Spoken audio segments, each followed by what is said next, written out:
And now we have another warrior moving into contest here as well. There we go. And blue team is all... Oh my god! Dude, that damage on Warrior Spear! The double crit for 10,000, instantly killing the thief. It's time for the monthly automated tournament, Cormier's Clash for the Sun. And this is the first monthly automated tournament right after the expansion, so expect some serious chaos here. I am ready. I am ready for complete madness to be unfolding right now. We've got the brand new builds. Willbender Spear absolutely blasting here already, actually. Do we have the staff on the Harbinger? Oh, we actually don't. Oh, because it's actually the Tyrant Amulet Harbinger here with Relic of Atrocity. Your lifesteal damage and healing is increased, utilizing the blood. Like the lifesteal from blood, I guess, to really juice up all that extra damage from Vampiric and Vampire Presence. That is very interesting. I did not expect that relic to really see a lot of play because, you know, 15% of relatively low numbers is not super high, but I guess it all adds up with the sustain on this one.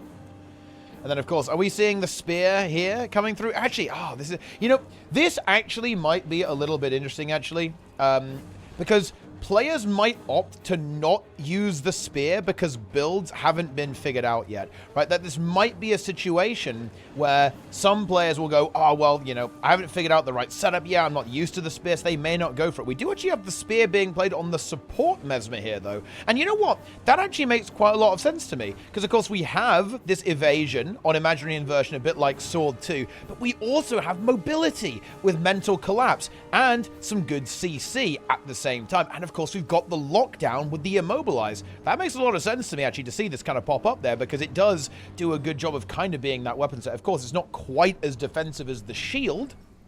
You know, the double block on that shield is really, really nice, but it certainly will give you a bit more damage here as well, right? You're going to have a little bit more punch to some of the stuff, and you still have some very solid defensive tools as well with that Imaginary Inversion. Look at that, like a really solid 3.5k heal there, Condy Remove and the Blur, and you also have, of course, the CC and mobility that you can kind of wriggle away from situations. Obviously, some of these games, pretty straightforward here, if we're being honest.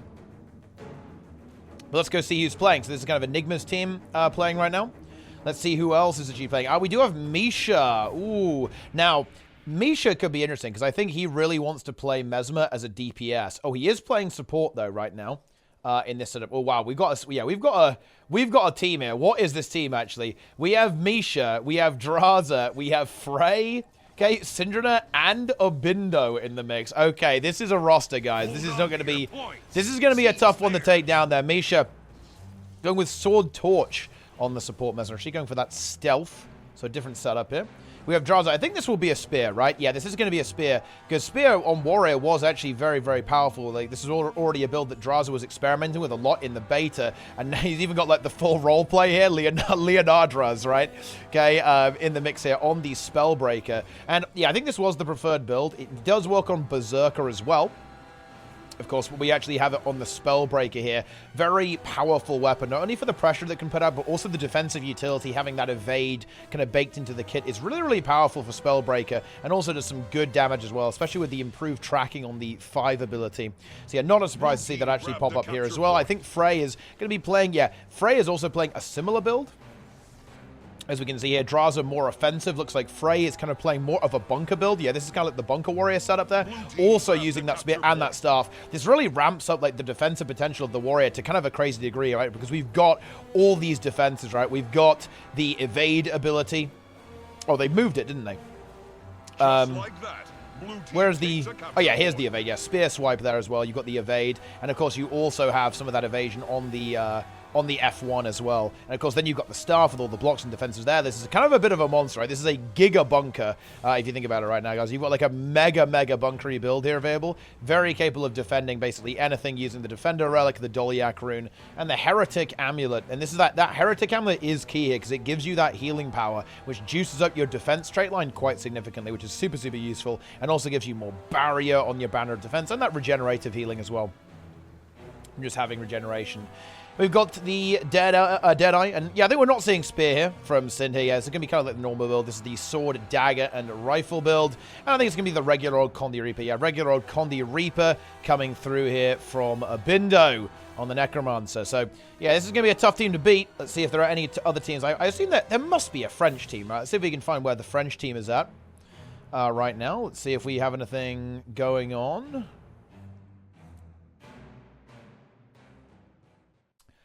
Okay. Yeah, this is the Zeolith team here on the red team. And yeah, we actually have we have the Notamelon team here as well, actually. Notamelon, Hamster, Demolish, Zintrex, and Sloth in the mix here as well. See, this is another very powerful team. Actually, red team, though, currently winning very aggressively, actually. Do we see any spears? I think it will be a Willbender spear, right? Yeah, Willbender spear is in here.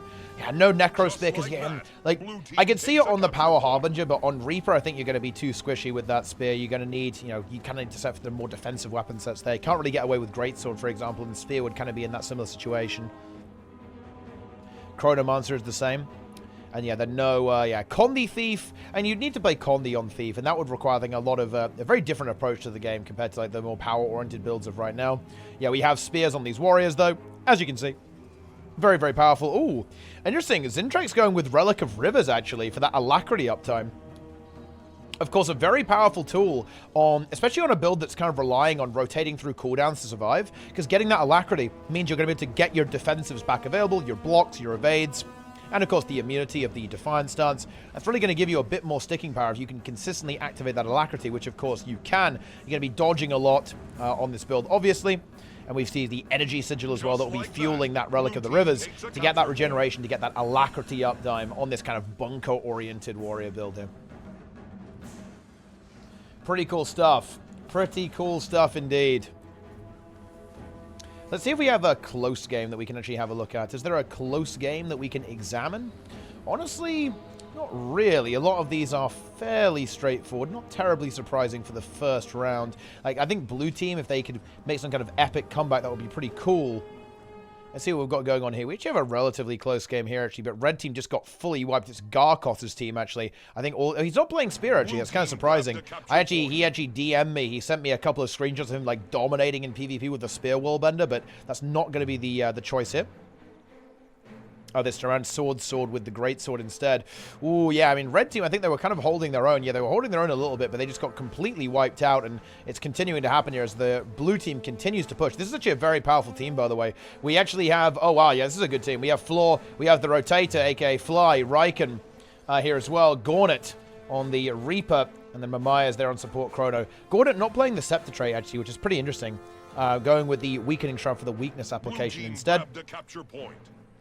And with the Relic of the Reaper, Rune of the Lynx, and the Carrion Amulet there as well for that extra vitality and all that kind of good stuff. Looks like blue team do have this game kind of down to a bit of formality. But you know what? Not that many spears. I want to see some rangers. I really feel like the ranger spear should be seeing some play here. You know, I guess I haven't... Maybe we need to do more investigation, some more research, guys. But yeah, I have not really seen ranger yet. But then again, Ranger is also not being played. Oh, no, hang on a minute. Yeah, Demolish is actually playing Ranger Spear here. I thought he wasn't. I must have missed it. He was on a different weapon set or something. But yeah, we actually have the Ranger Spear in play here on the Soul Beast. Makes sense. And actually, Relic of the Stormsinger, that also makes a lot of sense. This one, every time you use a movement skill, you get a little chain lightning attack on your next strike. Right, very, very cool. I actually like that Relic a lot. It's got some really nice RP, actually. And then using that spear as well with the Sword Warhorn and the Soul Beast. Definitely makes a lot of sense there, like a very aggressive, burst-oriented playstyle, right? Using stealth and mobility to survive. And of course, look at all those movement skills, right? Loads of movement skills here on the spear, on that Sword Warhorn, all triggering that Relic of the Stormsinger for that additional damage. Very, very cool. And here we are. Let's see if he can connect. Oh, he gets immediately stunned by the Reaper. Definitely not ideal. Will Demolish connect? He's got... Oh, look at that damage as he starts to connect onto the Willbender, but gets CC'd immediately and is being shut down pretty hard. Oh, had to cancel his heal skill as well. Leaping away on the spear, but I think he's actually a little bit deaded, to be honest. Oh, gets some really good support in, though, from the Chronomancer. Gets the heal skill off as well. Goes for the burst now. Here we go. What? Okay. That was absolute demolition. Like an immediate, like very, very quick 6.5k ranged crit Very big damage coming through from the spear, but I guess the question is, can it actually survive enough to deliver value? But a big blast coming through. The damage numbers looking pretty damn juicy on the spear, to be honest there. Yeah, I think that was that like the 3 skill? I think it was like the really fast one, right? Like the quick throw. But either way, it might have been one of the stealth ones, actually. But it was pretty good. Incredible. Just like that, blue team but anyway, takes a capture point. You absolutely love to see it. Dude, absolute destruction there. Look at that. Thief gets completely annihilated by the Ranger Spear. But is it going to be enough to actually recover this game? I don't think so, actually, as the Chronomancer is going to fall over, unfortunately. And that means there's no support on this fight. That's going to make this very, very tricky, I think, for the blue team to actually engage here effectively. No support for that Soul Beast, and because it's such a damage that the red team is going to be focusing that very, very hard. And it is a bit tricky, I think. You know, there's going to be so much weakness and just Condi pressure coming out from this Reaper that it's going to be difficult for that build to connect, I think. But anyway, blue team really holding on, and Zintrax really putting in some serious work here, bunkering very effectively, has a lot of defenses to rotate through. Starting to run out of steam now, though. Has that final evade, has the rampage. After this, things are going to be a little bit dry. It should actually bridge back to the cooldowns, though, actually, having said that. So I think Zintrax is going to be capable of holding, but we'll need reinforcement from the team soon. We have the Defiant Stance up in a couple of seconds, has a double evade still left over there, but it's got to get that Defiant Stance off. Oh, gets the block on the 5, heals up quite nicely. Wants to try and hold on to that Defiant Stance. Is able to do so. The Chronomancer is now back. Blue team is kind of doing this. A really nice hold there by Zintrax. But now, we need to see blue team be capable of taking a fight. They've got their Necromancer. They're all in play. They've got to get something. They actually find it there on the Thief as well. This is actually a massive comeback maneuver here for the blue team. Can they get more? They've got to keep their Chronomancer alive. Reaper going in there for the counter pressure. We see more pressure going through here onto the Warrior. Nearly goes down, so pops the Defiant Stance. Is still alive for the time being, though. Now we have Demorsh on the hunt. He wants the kill. He's going to find the kill. The block comes through from the Warrior. Can they get away? I think they just barely can. But no, the Thief actually... the Warrior does actually end up dying, though. That kill is secured. Oh, this is very smart from Demorsh. He knows the Thief is coming off respawn here. This is really good. He was already moving. He's going to have to yield the decap, but blue team actually has a chance to recover in this game. They've got the triple cap. It's annoying that it's going to be set back to a double cap. Red team now trying to push the map in a different way here. Trying to split them up, avoiding that kind of main conflict there. Man, I'm not going to lie. Dude, Bunker Warrior is so high impact. Holy shit. Like, Zintrax He kind of 1v3'd, 1v4'd there, and this is a powerful build. It's a build where you can do that, but yeah, because they couldn't kill Zintrax, that just was a disaster for the red team in that situation. They ended up basically losing the entire map off the back of Zintrax's Warrior there. But now, blue team can't afford to lose another fight, of course. They have to win this fight too, and their Chronomancer is not in. That leaves their Reaper exposed. And the Reaper is getting focused down very, very hard. There's a portal there. Can they take it? Oh, yes, they can. Very nice. Immediately into the hand res, and the Reaper lives to fight another day. Blue team get the cap as well during all of that chaos there. While the red team is going for that push, we have a Bunker Warrior 1v1 there on middle, and now we have another Warrior moving into contest here as well. There we go. And blue team is all... Oh, my God. Dude, that damage on Warrior Spear! The double crit for 10,000, instantly killing the Thief. This is a bunker build, by the way, guys. Well, this one isn't actually. This is a Berserker Amulet. This is a DPS one. But, yeah. Never mind. It was the different build there, but still, a lot of damage going through there on that Warrior. Insane DPS. Coming through there from the blue Warrior onto the Thief, but they're not out of the woods yet. The Reaper is going to fall here. Can they revive that? I don't think they can. Blue has got to hold on. They're nearly in the lead. They're going for the res. That is very ambitious, in my opinion. Are they going to go for it? The Warrior's helping out. There's all the Chronomancer is getting cleared. No, it's too much. Oh, maybe if they were a little bit more decisive, they could have pulled that off. But then again, this Warrior might be able to hold on. It is not a bunker, not with the Heretic Amulet. It has the Berserker Amulet, so it might be tricky to hold on. And there's no defenses available. We do have a Rampage and full counter as well. Some evasion tools are still available for this Warrior, but I think a 1v3 is going to be a very, very tall order for this build, to be honest. Trying to hold on there. Oh, gets the full counter, but is that enough? Has a leap away here on the F1. Goes for the evade on the spear, but I think we are going to see a kill get converted there. Ooh, and this is really scary now. Blue team with a pretty epic comeback. Red team got a capture point. Might not be able to make it happen. Red team wins a capture point. Yeah, now red team with a double cap. Blue team have got a brief moment to try and come back. The Reaper looking for the decap over there is going to be intercepted by the Thief, though. Can be pretty annoying to deal with. Warrior moving into. Chronomonster coming in for the support, but how are they going to get rid of these two players? They need to force a decap here so quickly. Well, if the Thief died, that would be big. If the Reaper could find that catch, actually might be able to. Oh, the Thief in stealth, though, so the Reaper couldn't really see where to go to get that connection. And red team creeping forwards towards victory here as well. We actually have Notamelon trying to get rid of this Reaper, but that's not really going to happen. Their potential burst also dies here in the middle. And I believe that is going to be the end. A very valiant attempt at recovery by the blue team, though. Big flatline on points there for red, but they were able to claw it back, secure those kills, get the job done, and recover this game. And that is how it is. Incredible. Warrior, we're complaining so much about their spear. Yeah, I mean, it was a bit not that good in PvE, and it definitely had a couple of issues in PvP, but the Warrior spear was actually one of the stronger ones. It was actually one of the stronger ones in PvP, actually. The Warrior and the Ranger ones were pretty gnarly in PvP in the beta. Yeah, that was really good. Zintrax is honestly kind of popping off. Like, I've seen a lot of games actually recently in the last monthly and just in some weeklies too, where Zintrax has kind of been going 1v9, honestly. Kind of been going beast mode in a couple of these games. You kind of love to see it. All right, I think we're going on to the next round now. Yes, we are. I like that Sokos is playing. Sokos is playing. Skyhammer, huh?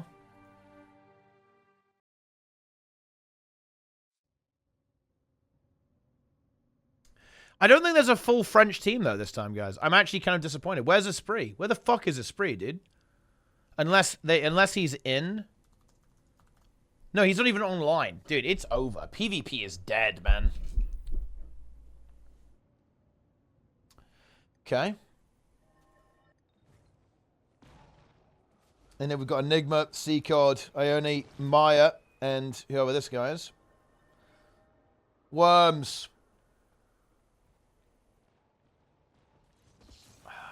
Yes. Okay. Let's see if there are any interesting games. Are there any spicy games in this round? Honestly, I think not really. Yeah, this red team here has 2 core classes on their team. That's going to be rough. They're going to have a tough time. They will be farmed within milliseconds. The match starts soon. Not ideal.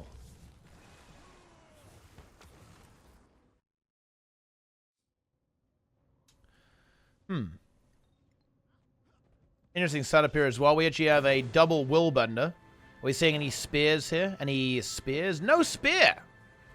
Man! Dude, people are just not going for it. Oh, here we go. Here we have a spear. Again, on this Warrior build that's kind of popping up here. Again, not a surprise, right? It really does have a nice toolkit for Warrior and PvP. Like, having that evasion here on the Harrier's Toss and, of course, on the Spear Swipe is super juicy. Just that extra defensive potential there as well. And blue team here, she's running a Core Warrior. Core Spear Warrior. Spear Longbow Warrior. Sakaya as well. Oh, hang on a minute. Wait, this is French, guys. I found the French team. I just wasn't really paying attention. I wasn't looking. Guys, we actually do have Esprit. This is Tac. Esprit's ult. And he's playing Spectre. And we actually do have a French technology cook, guys. Oh my god. This is it. French cook, Relic of Rivers, Rune of the Lynx, Demolisher Amulet, Longbow Spear Warrior, Strength, Defense, and Tactics. Support Chronomonster coming through here from Kill. And finally, guys, in this second round, we find some actual good theory crafting. We've got the Daredevil from Sakaya, utilizing that Relic of the Stormsinger. Definitely, obviously, a lot of movement skills on Thief, right? Loads of leaping around. You can really connect that extra burst damage. Really works well for that Thief playstyle, being able to just generate that up, as you can see that, and then boom, like unleash it on someone. Makes a lot of sense. to get that activation. And, of course, we have the Spectre, the double Thief setup there with the Spectre from Esprit here, Deadly Arts, Trickery, and, of course, Spectre. And then this double Warrior. So, essentially, this strategy is going to be revolving around basically the double Warrior and then rotating around the map, utilizing these two Thieves to find these kind of outnumbered situations. A lot of kiting, a lot of rotation here from the blue team. And I guess we can just kind of see, like, what is this build trying to do? Of course, this build is going to have access to that spear as well. It can heal itself a whole bunch there as well because it's got the shout heal trait being played here. And, of course, the alacrity is also super useful for reducing those cooldowns at the same time. Applying might, also big value because for great justice, getting that healing from mending might at the same time. And some of that passive sustain coming through there from defense as well with cleansing eyes for condition. So, I mean, this is basically just like a very standard, pretty tanky 1v1 build. You can see that it's just trying to sustain itself as best as it can and just not die and wait for the Thieves to rotate. This is kind of like a classic French style, actually. I wonder if this is going to be like their main game plan or if they have actually some other swaps planned in mind. This could be an experiment, guys. It could be some experimental fresh cooking here. Look at that 25 might, actually, kind of really putting in the work. But if you think about it, when you're in a team fight or you're in like a 2v2, like, man, you're going to be healing a lot by applying that might to even a single other ally, let alone just yourself as well. And yeah, this Warrior just appears to be fairly durable, right? Like, it just has that evasion. Good healing there on to the limit as well. As you can see there. Getting that might and resistance, right, from restorative strength, and use your heal skills, you can see. So this is protection, resistance, and might, which also heals too. And you can see the evade uptime here as well, because of course you have that spear swipe. When you use a burst skill, you're also getting 15 endurance back. There's going to be an energy sigil in play here as well, as you can see there. So there's a lot going on here in terms of that endurance. And you get all of your dodges back as well. Well, not all of them actually in PvP, but to the limit, giving you your dodges back. Definitely very potent. And red team, even though they have a lot of damage output, we have this double Willbender. And, of course, we have this Mirage, too. Also bringing damage to the table. We do not see red team being capable of finding an opening, guys. They cannot find an opening for some reason. I'm very interested to see how this team comp is going to be playing out. Wow. Okay, that spear damage from the Mirage really bringing the pain there. Relic of the Claw being used here too. So you land a CC and you get some bonus damage after that. It's like a Relic of Fireworks, but whenever you land a crowd control skill. Instead, yeah, Power Mirage actually being played here. As you can see, Domination, Dueling, and Mirage. Takes a capture point. And that's going to be all about just dealing as much burst damage as possible. And that's like the spear can really help you out with like huge damage on these phantasms. And of course, on the spear abilities too. Red team wins a capture point. Will it be enough though? Because as you can see, red team, they're in some pretty serious trouble if we're being honest here. 2 Hammer Willbenders? I believe, yes. That is indeed the play. It is a double Hammer Willbender. But they are struggling a little bit to actually connect here and secure these kills.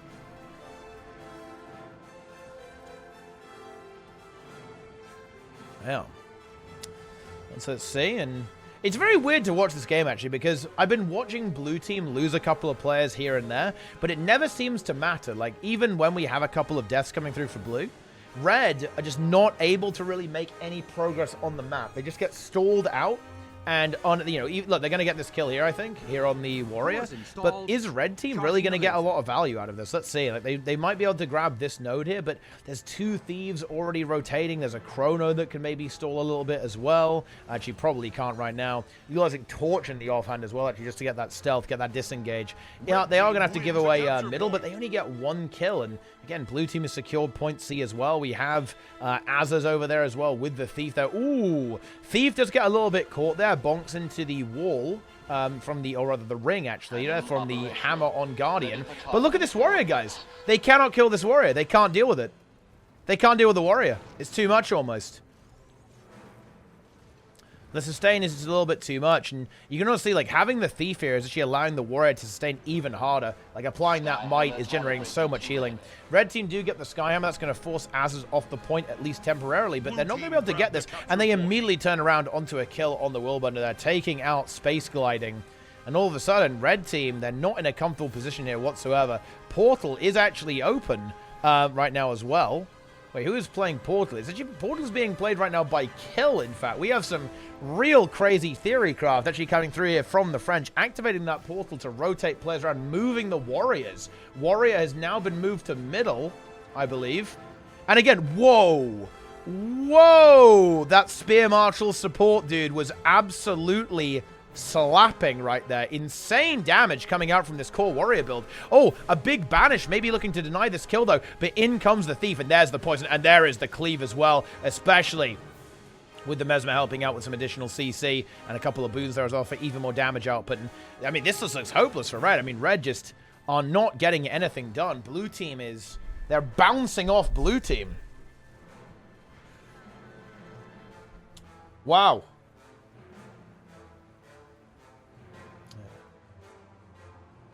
I mean, I don't really know what to say here. I mean, all I can say really is I think this is going to be very interesting to see how this strategy is actually going to fare against, of course, like rank 55. Misha's team, the Master of Disaster, later on, and see what they've got cooked up and how they're going to handle that. But I will say, big credit to the French. They do not disappoint when it comes to the theorycraft. They really don't. They are the ones who might come up with some crazy cooks. No Thief Spear on the Spectre, and that's not terribly surprising, to be honest, right? The Thief, like the Spectre weapon set, like the Scepter, is just so fantastic. It really fits the role of Spectre incredibly well. And even though, of course, this is a condition damage build, the Scepter is, of course, no slouch when it comes to the condition damage output as well. And that's the end of that. See if we've got any other games going on. Do we have any other games? Cores installed. This could be a potentially close game. Let's get on this one. Ooh, okay. So on the red team, wins a capture we have the point. support Chrono. We have definitely QQ. Blue team grabbed a You're a capture rub. point. I'm so bonely. And Angs. Here on the red team. On the blue team, we have Tempest, we have Willbender, we have Mirage, we have Virtuoso, and we have Untamed. And red team actually making a little bit of a comeback right now. Winning this fight, actually dominating this fight. Tempest going down, say Virtuoso in a little bit of trouble here as well. Are on their own on the hammer, but red team able to actually intercept that. And yeah, that Virtuoso is going to have to back away now as the red team finish up cleaning up the fight on middle. And let's see if they can actually cement this comeback. Do you have a... This power build actually pumping, but oh, gets caught by the Ellie Spear. Look at that, guys. The Elementalist Spear connects. Deals massive damage there with the Catalyst. Secures that kill, and red team looking to really get back into this game now, I think. They should be accelerating into the lead very, very quickly. I don't know that was Haboob. I think that was the fourth skill, right? There was no Haboob going on there. Would be good if there was Haboob, but bear in mind, guys, etchings are now 7 seconds, by the way. So that's actually 7 seconds of stability on a weapon skill for Ellie, which is kind of nice, actually. But Ellie Spear, definitely one of the ones I think is struggling a little bit, especially in the PvP context. But the damage output on all these weapons does appear to be there, so there's a solid foundation for something that can work. Now, red team need to find their way into the lead there, and they're taking out this Mirage. That is a good start, but the Mirage is actually self-resing, and the red team has not yet noticed about that. That will be really unfortunate. Okay, the good news for the red team is that even though the Mirage self-reses, the Willbender is completely dead, and actually so is the Virtuoso as well. Aang's able to secure that victory. Now it's a double cap for red. They should be getting into the advantage position very, very soon. 380. 382 to 389. It's going to equalize very, very shortly. Oh, Mirage actually gets caught right on the end. Gets clipped by the Meteor, I believe, actually, just barely. And this Ellie kind of putting in the work here, securing these kills and making these plays. And that might have even been kind of like the game-winning blow. I think that red team cannot really lose the game at this point. I think blue are well and truly dead. As long as red team just play it a little bit safe, don't really worry too much about pushing the map anymore, and you can see that's what they're already doing. Reaper and the Chronomancer kind of defending that middle node, and blue going for one last desperate push out onto the map. Scrapper maybe getting a little bit greedy here from red, just kind of feeding into respawns there. That's definitely not the way to go. But red now with this very, very juicy 50-point lead, looking incredibly strong. Grabbed a capture point. in this matchup. I think Red needs to be careful, though. They don't want to overcommit. They want to try and get in here and actually win this fight, even a little bit outnumbered. And that is ambitious. It's always a dangerous thing to do, I think. And we're seeing some health bars really go low here. And the Mesmer might end up being dead, yet the Mesmer is going to die there, burns to death. And actually, this was a really scary move. I feel like Red Team could have thrown the game right now, unfortunately for them. They are getting middle back, so maybe they can just get enough points off that basically to essentially auto-win the game, but definitely an overextension there from Red. Let's see if Blue Team actually has enough time left in this game to punish. They're really going for the kill on this Warrior. The Scrapper has now moved in as well. Oh, the Willburner dies on middle, though, actually. That is unfortunate. Maybe some slightly poor split rotations here from Blue, like losing this fight on middle has completely locked in the victory for the Red Team. And there it is. It is over, guys. It is completely over. Let's continue. Oh, and that's actually the end of the round by the looks of that. Let's see if we got any big games here.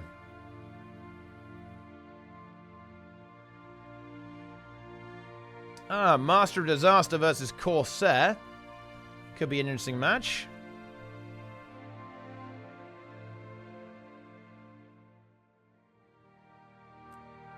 Let's see what we got going on there. PvP could be more alive if they'd nerfed Warrior instead of bringing a new expansion. This is not a joke. Well, I mean, you know, balance is important. That's why there's a balance patch coming shortly.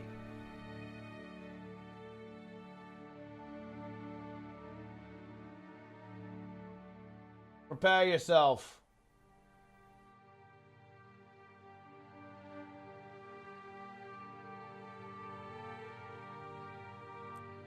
Oh, man.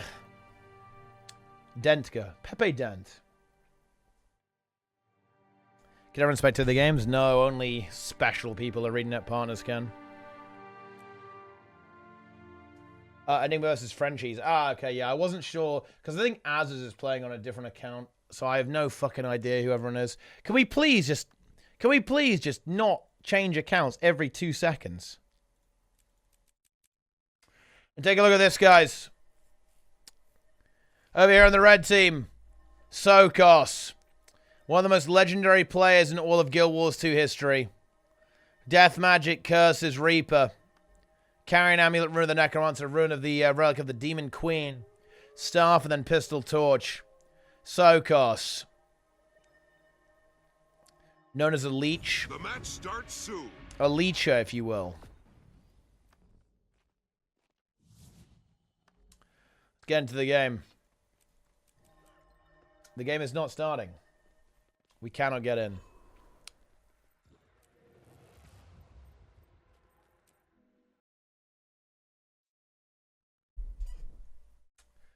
Okay.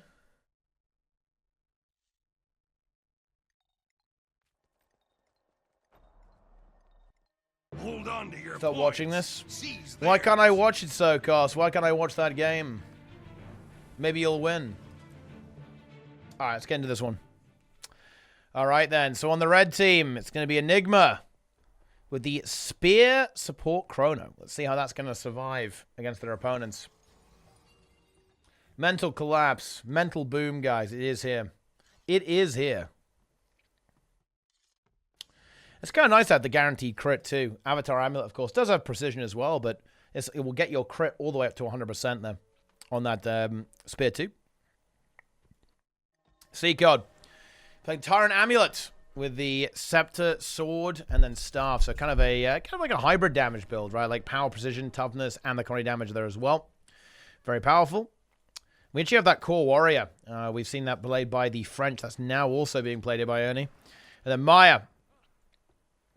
Here on the Spectre as usual. And Wolf Spider on the Untamed. No spear here. This is a dagger, mace, hammer situation. But they face the French. We have double... I don't even know what to call this build. What is this build? Is this a bunker? Is this a duelist? To be honest, I don't know what this is. But it is Core Warrior, guys. Core Warrior is now official French meta. Sakaya. on the Daredevil here as well. Storm Singer, Warrior, and Berserker Amulet. As with Dagger, Pistol, and Shortbow, kind of the classic DP Thief build here.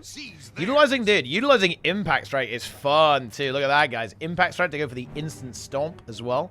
Very fun. And of course, we have Kill on support Chronomancer. Sword and Torch. That's also a decision that we saw Misha go for as well, having that stealth for that disengage. Maybe a little bit of CC as well there, getting that little burst of days coming through from the Torch 5. Tak is back, aka Spree, aka Big Worm, aka Worm Leader, is actually here.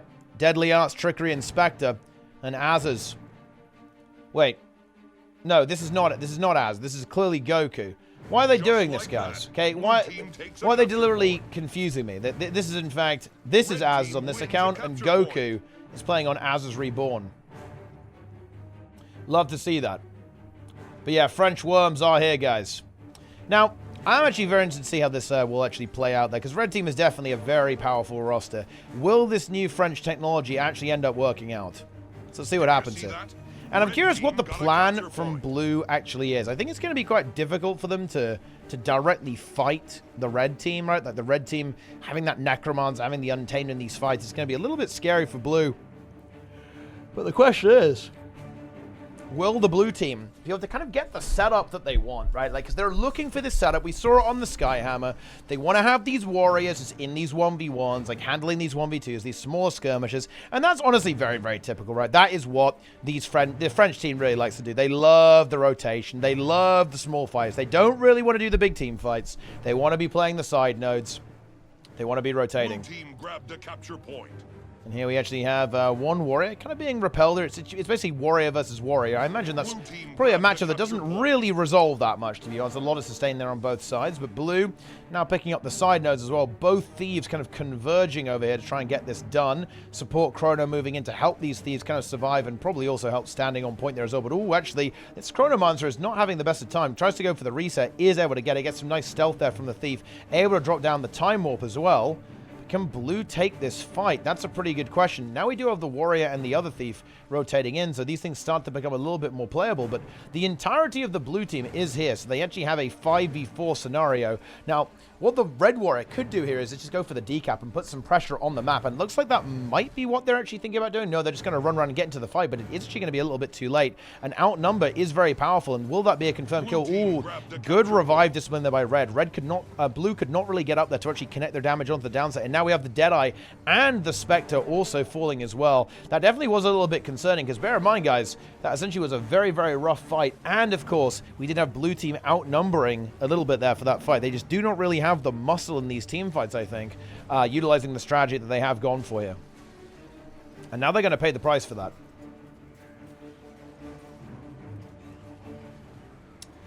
All right. So let's see what Blue Team's plan is going to be. They're trying to hold on as best as they can. And of course, there's a lot of evasion there. You can really see how quickly those dodge rolls come back, right, guys? You can just see that the sigils, right, like the weapon skills, like the healing skill, like all of this evasion is really starting to add up. Kind of an annoying build to play against, to be honest. Like, I think any build that is evading for a very high amount of time it's always a little bit kind of unfun to interact with, and that's maybe a little bit of what's going on here as well. The damage on this build is also seemingly very, very decent, as you can see here. Even though this is a pretty defensive build, it's able to kind of trade blow for blow with this Untamed quite handily while evading most of the damage. Okay. And Blue, I mean, they're winning. Like, you know, games like this are so difficult to commentate because it almost feels like nothing's happening. Right, and in some ways that kind of because it is, right, there's a low amount of kills in these matches. It's all about, like, players shuffling around, trying to find a window, trying to find an opportunity. And that's very much the story of this game. And Blue, their game plan is just to very slowly get points. We see them cap middle. This warrior here is going to be trying to cap the altar at the same time. Slowly but surely, Blue Team is winning the game. Chronomancer from Enigma, definitely a bit of a tough spot. Gets the blink away, but the Thief is on the hunt, finds that kill. Seacard, Goes for the res, but I think that's going to be pretty ambitious. The cleave is going to be good. The poison output is also going to be good there from the thief, and that will deny that revival. Seacod is going to be forced to retreat and actually end up taking quite a lot of damage himself, I think, in order to kind of hold on to the situation.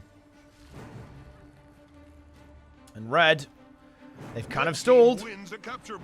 They get one node for themselves over there on the temple. But is it good enough? Plink. Plink indeed. I mean, to be honest, I don't think it is enough. They lose their Chronomancer. They lose the Necromancer here. One warrior is defending this node, but blue, they're just holding on, right? Like, we have one warrior planted down on middle. We've got another one over here on the altar. And red, they're just not able to wrestle control away from their opponents. They might be about to lose another player here as well. Both thieves are currently hunting this down. Get some good support there from the team. And blue accelerating into the lead here. Warriors in position to hold. And it looks like red is kind of content to sit, you know, play the game as it is. All they've got to do is just keep this up.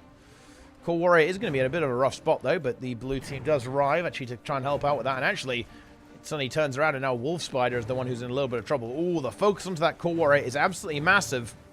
Some evasion still left over. We'll be able to chain into that 5 skill if needed. And actually, we are going to see the blue warrior be able to escape quite handily, in fact. But another one has to trade its life for that with a 5v1. But the problem is that that's not good for the red team.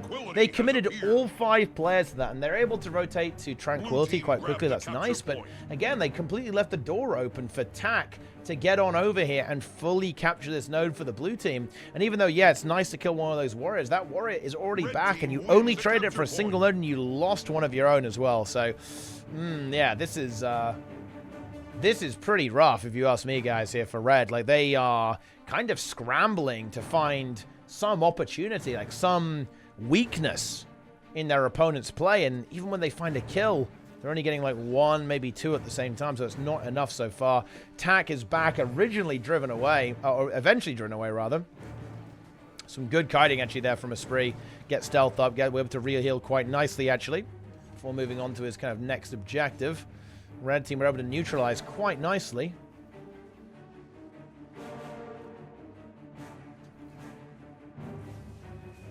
But red still have a very significant deficit to make up here. This game is relatively slow too, so getting 100 points is definitely no mean feat. Apparently we do have another game elsewhere as well, actually, the Mamaya's game apparently, so we might want to go ahead and leap into that at some point. Gotta keep an eye on this one though, because this is pretty intense. Ooh, Maya actually is 1v2 right now, I believe, here on Tranquility, so the team is going to have to help out with that. Some good blinks away, but actually, ooh, the spear hit kind of tracks there, and they secure that kill. Is there going to be a response here from the red team? Is anyone actually going to be able to get here in time to deny this Tranquility? Looks like the answer to that is going to be yes, but it is the support chrono. That's a little bit annoying, I think, for red team to not have that there. And of course, support chrono is not going to be happy in this 1v1, and certainly not in a 1v2 here on the bottom buff. And yeah, that's going to be a lot of damage coming through. If the chrono can live, then we're potentially in business. Spear Marshal support kind of landing that big damage. And red have actually managed to get the double cap. And blue are now the ones who are going to have to try and wrestle the momentum back from their opponents.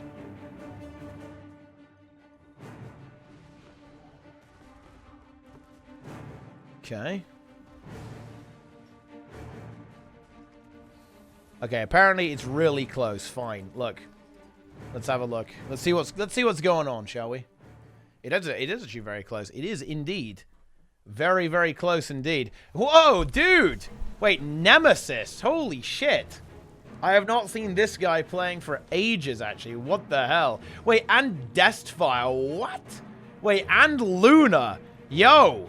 We have got some old school Guild Wars 2 PvP back in the mix here. I like that it was actually Luna who was telling me that the game is close, because he's basically in like an endless 1v1 hell on the bottom of the map, I guess. The Rotator tried to take him out. Now it does have to deal with this 1v2 situation. Riken trying to dislodge this warrior, but it's not really going to work. Actually, we have the red team Chronomancer fully dead. this could actually be blue team's potential to win this game outright here. I almost feel like Fly kind of has to contest here, but he actually can't. Oh, I think blue team just straight up wins. In fact, I think they actually definitely do now, as El God able to secure this kill onto Cap Floor. We'll be able to hold on here now. And I think just the Chrono just has to AFK on middle, and that's going to be the end of that. Yeah, the Chrono recognizes it, wants to stand on that point, sees the red Chrono coming in. Gauntlet in a little bit of trouble against that Untamed, get some reinforcements at the last second, but I don't think it matters anymore, actually. I'm pretty sure blue team just has to not troll the game, and they will automatically win this. They need to hold on to that. And we also need to see a hold over here as well. El God. Nemesis. Just needs to bunker this. Floor moving in.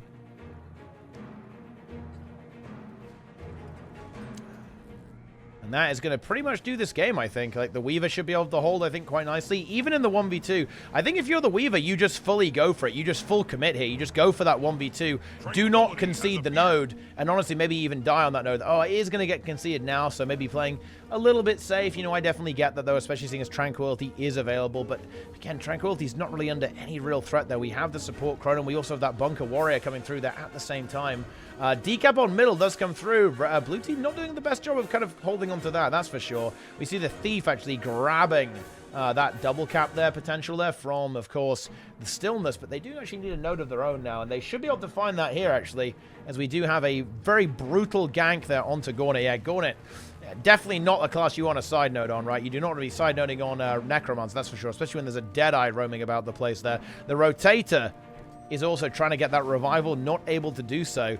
Red team still with this node, but not for long, as it will now be neutralized, and blue team will to pick up middle again, while the Warrior is holding this, just denying that cap and keeping that Mesmer locked down there for all of time. Just like that, blue team takes a capture Blue point. team do end up dying, actually. We do see the Weaver be eliminated there by the Warrior, but I don't think that's really going to be good enough. Now we really are on die on node mode. The Chronomancer standing proudly by the middle node as the game ticks away, and I don't think it's really realistic, actually, at this point, for the blue team to really lose this game. Yeah, the Rotator does get sniped down there a little bit as well, and I think just killing that for kills at this stage is going to automatically win the game, and that is going to be the end of that one. Very intense matchup there, I will actually have to say that. Big game. Let's see, and this one is still going on, by the way, this French, and yeah, they've just maintained this lead. Like, the red team has just not been able to kind of get back into this, unfortunately for them. Not quite yet, anyway.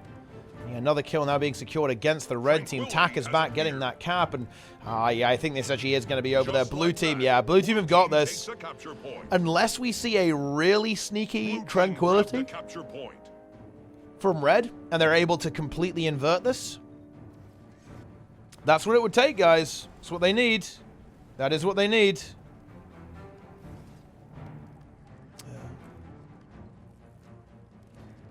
Well, I mean, Misha Corsair isn't big content. I mean, I wouldn't have expected it to be like mega big content. No, and it's 501 to 117. It's kind of demolition. And blue team get the win. Will they face 55 next? That's a big question, I think. That is going to be content, guys. Blue team grabbed the capture. So many Warriors. I mean, Warrior is pretty good right now, and that Spear is really working out for it, as you can see. I think, you know, it's kind of interesting, actually, that with this stuff. At the end of the day, you know, for a build to immediately make it into the meta, it has to make sense in the current meta, right? Otherwise, you might have to wait for a balance patch or something like that. And Warrior Spear fits very well, I think, into the current role and paradigm of how Warrior plays. It's going to be an Enigma versus the Master of Disaster coming up now. Notamelon versus Krog. That also could be a pretty interesting setup, too. And then it's going to be Mamias versus Corsair. That's what we've got some good games, actually. Yeah, Mamias versus Corsair is good. Misha versus Enigma is also good, I think. Notamelon versus Krog. That should be decent, too. Let's see, what else do we have? Where is the French team? I think the French team might have got a bye, actually. I don't see them here unless I'm completely blind. So yeah, they might not be playing this round. Then we'll get Brazil back. You know what? I'm going to say something very wholesome. Brazil, right now, he's out there living his best life, following his dreams, following his passions. I think Brazil should keep doing that. You know, like, I definitely love the guy. I'd love to talk to him again and hang out and, you know, talk about the old times, right? And play some Guild Wars 2 and all the meme shit we did, right? But you know what?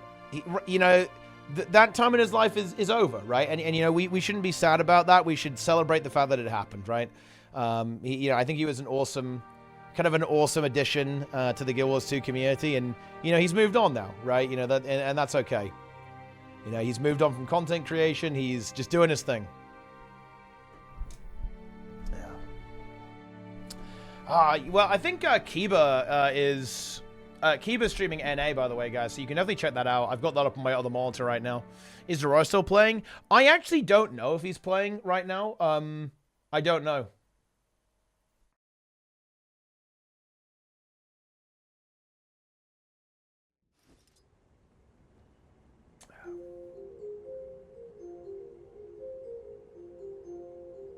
Kiba is playing. Yeah, but he'll commentate. Well, I guess he'll commentate his games.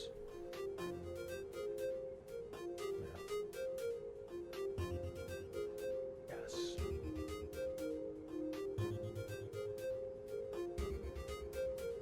Doroya is playing this second. Oh shit. Jables. That is of course true. Lilu Doroya. 48.3k AP.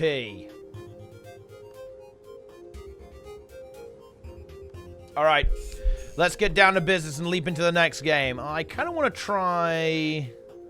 I think this one actually might end up being the best. Let's see what we've got. It's time. Blue team grabbed a capture point. All right, then let's see what we got. We got this double Spellbreaker, which, you know, if you think about it, this is a somewhat similar approach to the French team, but they aren't running any Thieves, so I guess it's not even close, actually. I think running no Thief is definitely a very interesting decision to make there. Of course, Thief, very often one of the most powerful things that exist, but that double Willbender Pain Train from Red, this is something that you can't underestimate, right? Like, you know, this is, you know, it is a bit of a sledgehammer composition. Like, the hammer, I think, is very representative of this playstyle. When you've got two Willbenders on you, you are not going to be having a good time. Trust me, guys. Especially two hammer Willbenders. The amount of CC, the amount of control, and the amount of damage that these Willbenders are going to be putting out is pretty insane, to be honest. And if they are able to kind of connect onto a single target, it's really not going to go well. I think the issue they are going to run into, though, is actually these bunker warriors.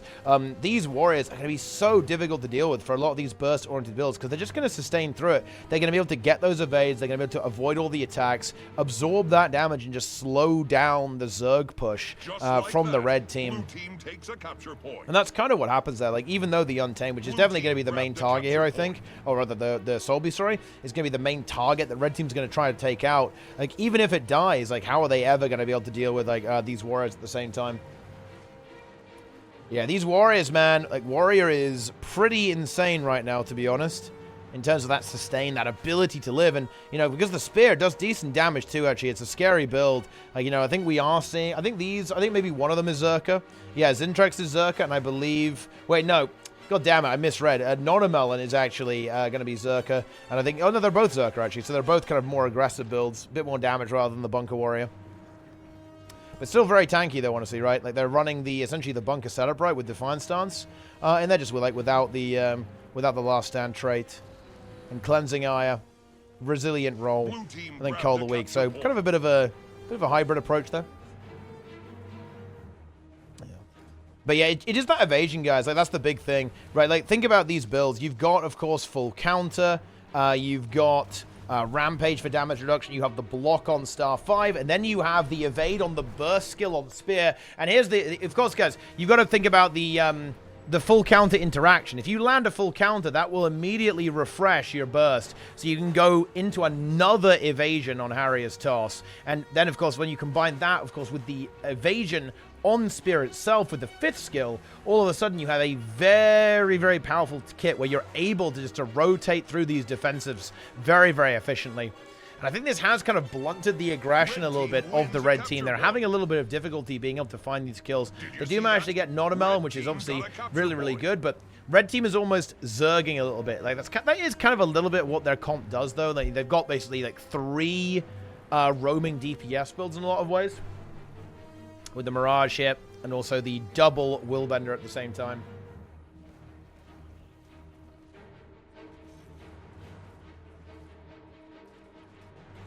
Man, the Soul Beast, it's having a tough time surviving. And you know what? You really can't blame Demolish for this. He is very squishy compared to the other targets, right? You know, I guess the Reaper is also a fairly juicy target for these Willbenders. But this Untamed is very, very vulnerable when it's out in the open on its own without teammates to help it out and peel for it. Those Willbenders, they're just going to target it. They will be feasting. They will be going hard to get the job done. They absolutely will. Is this a 6-round AT or 5, by the way? It's actually only 5, man. Yeah, there's not as many teams as I was actually expecting here. I think it might actually be because it's so close to the expansion that a lot of gamers are kind of... maybe not here. It is the summer as well. I know that some people are on vacation right now. That also does affect, like, you know, how many people are able to kind of make these teams and formulate that kind of stuff there as well. But anyway, yeah, this Soul Beast having a very, very tough time, actually, over here on the blue team. Getting trained down, getting destroyed. Gets revived up again, but dies instantly. I mean, look, the red team, they've really got a vendetta on this Soul Beast. But... blue team continuously maintaining their advantage. Like, a really big part of it is these Warriors. Like, these Warriors are just delivering so much value. Zintrex able to get this 1v1 win over here. We have Nordamelon here, just kind of standing patrol here on middle. We do have a couple of deaths maybe coming through over here from blue. Blue definitely extending quite aggressively over here to try and contest this third node as well. But blue team's advantage is only increasing at this point. We do have the Soul Beast here from Demolish. What's he going to try and do here? Is he going to try and one-shot Caspi, maybe? Looks like the answer to that is yes. Is he going to succeed, though? The answer to that is actually no. Get some good damage with the spear. But is it going to be enough? 2 DPS players on him now. That is very, very scary indeed. And again, there's not a crazy amount of defensive ability on this build. He's trying to kite away, gets the support from the Chronometer, runs all the way back to the base in order to feel safe and secure. Succeeds in doing so. Now we have 300 points to 200 now as well.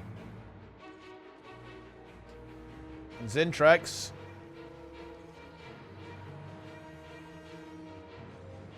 Trying to blast. Looks for a kill over here onto... the block from the shield is now enabled. Can we see a follow-up here? Oh, maybe. No, Defiance Lance comes through, unfortunately, so Zig's not able to finish the job there. And Red really zerging here. Like, this is really not what they need to be doing right now. Like, they're not getting kills. Like, you can maybe zerg a little bit if you're able to get a bunch of kills very, very quickly, but that is clearly not happening. In fact, the blue team is actually winning this fight there. Space Gliding goes into the down state.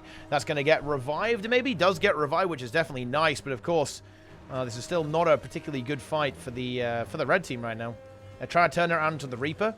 And they're able to do that, man. Those Willbenders, they were able to turn it after that revival. Zintrex holding on. Looking for a kill there. Of course, there is a Spellbreaker on the red team too, which is definitely a little bit difficult to actually fully kill off. But blue team, again, they have this node. Even though their opponents are grabbing that node over there as well. Is it going to be enough, to be honest? Like, we just have this Warrior, and the Warrior's going to stand on point, right? Like, we've got that evasion coming through. More healing is being deployed, and we have that Defiance Lance up in 5 seconds, guys. We know what's going on here. There's the full counter. Ooh, are we going to get the Defiance up in time? I think we probably do. There's the block, and there's the Defiance Lance. Heal back up the full, and that is just such a heartbreaker for Red. Like, they know that, oh my god, we just can't get rid of these Warriors, man. These Warriors are incredibly difficult to kill. And pretty much has an incredibly high impact in this game, really denying the rotations coming through there. We actually have a close match with Sokos involved, guys. We want to take a look at that. Let's see. Let's see what Sokos is doing. Okay, Sokos is actually full dead here. Red team, oh man, red team were almost in position to actually make something happen there. Yeah, they were very close to winning, but unfortunately that's not going to happen now. Blue team, yeah, I mean, blue team has basically won this game at this stage. After getting a wipe at this stage in the match, I think it's going to be a little bit difficult to actually get back into this. So that's going to be the end of that. Let's see if we have anything spicy. Mamias versus Corsair, maybe. Ooh, yeah. Ooh, oh dear. I do believe I have cursed the blue team, guys. You absolutely hate to see that, as they end up losing 3 of their players, actually. But could we be back in business? Could this be it? A double Reaper as well, actually, from Red. So really wanting to focus in on that team fight, going all in on the team fight action here is red. That Reaper it's not going to be fun to deal with. Like, the Chronomancer supporting 2 Necromancers, that's going to be brutal. They are going to be relying on a slightly more, like, 2-node style, though. They don't really have the ability to contest the 3rd. Like, no additional side noder. After the Warrior. Oh, man. Dude, seriously. A week of streaming. I'm an old man, guys. It is completely done me, and I'm absolutely exhausted right now. I've been streaming, like, 10 hours a day all week. I think I did an okay job, you know.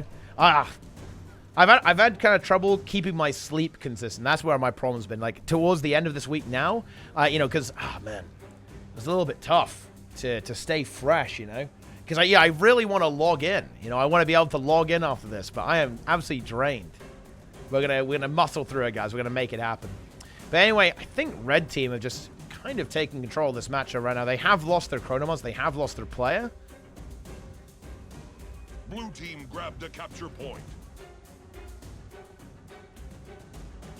But we'll have to see. Blue team getting the double cap, and Warrior in position here. Like, they've got potential to come back here. They can't lose that Reaper, though. Reaper needs support. They actually have it. There's the Chronomancer. Reaper's still very exposed, though. I don't think we want to be fighting out in the open, especially into the double Necro. Like, fighting single Necro into double Necro, that is going to be rough, unless you can get rid of one quickly. Because just the amount of Condi transfer that's available here is going to be very, very difficult to deal with. Very, very toxic for the Reaper to handle. Damage is going to get shut down a little bit in a lot of ways. They're trying to make it work, though, but look at that. Look at the pressure onto that Reaper. This might just be a downside. It absolutely is. Floor goes in for the kill. Ooh, has to be a little bit careful, though. Yeah, gets a little bit greedy almost. And the Rotator falls. Oh, no. Blue team. Yeah, red team maybe a little bit too greedy on some of that movement. They're pushing into that fight, and they get wiped out immediately. Gauntlet falls. Floor dies. The Rotator is in the downstate. And Riken and the Chronomancer, they are running for the hills. Is this the opportunity that blue team needs? They've got to get something done on the map, though, and this is...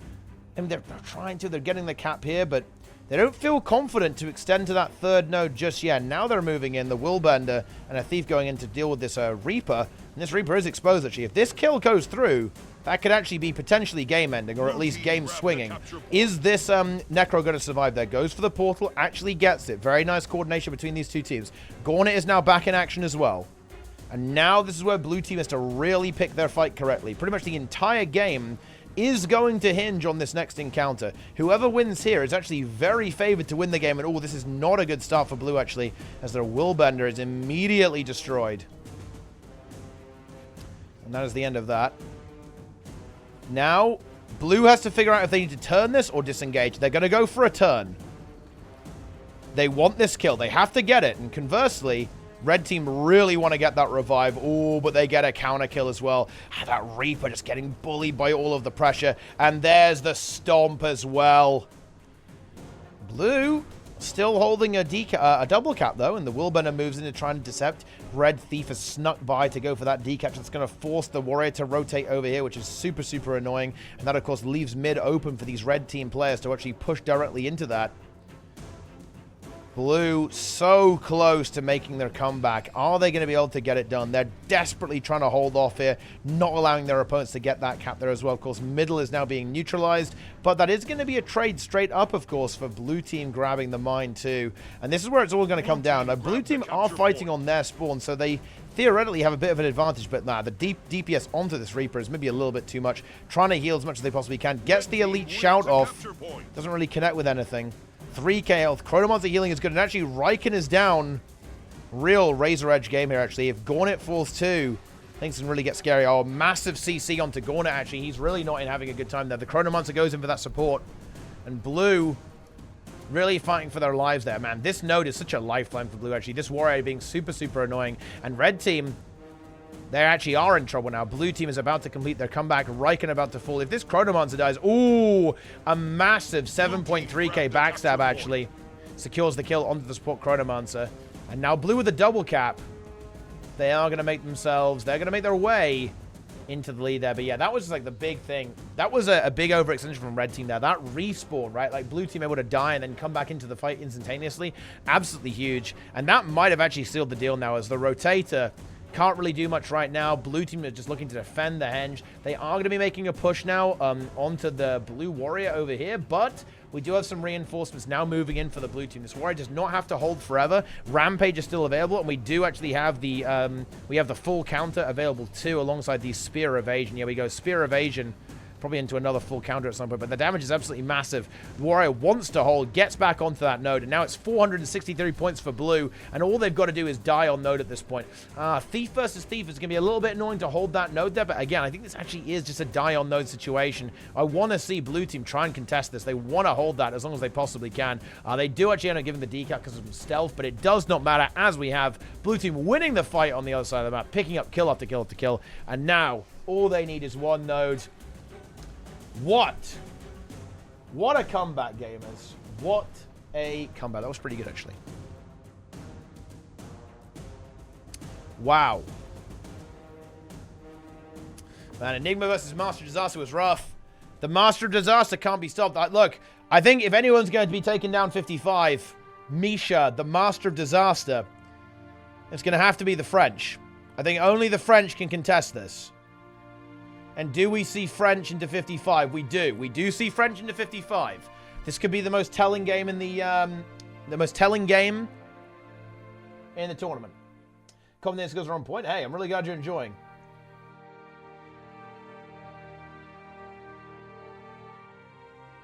Yeah.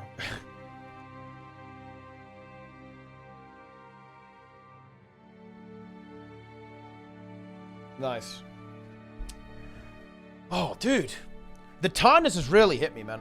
Oh, I've got to find some energy. I've got to scrabble for energy. I am not going to bed today, guys, until I'm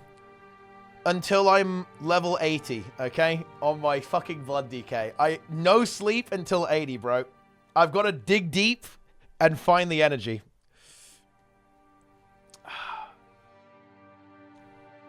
The insanity phase? Yeah, the insanity phase is coming through. I've got to push through.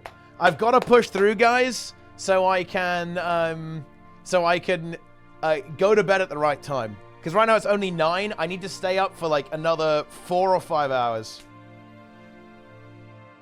Yeah. Who updated the builds at Hardstuck? A bunch of us. We're working on that, actually. It's not really where I want it to be right now, but I'm trying to recruit more and more people who want to like update them for all the game modes and make some really cool content, right? For like strikes and raids and fractals and open world and stuff in the guide segment. But yes, always looking for more recruits, guys, especially in PvP and World vs. World, by the way. We'd love to have you on board. If you like PvP and World vs. World, come and update the website for us.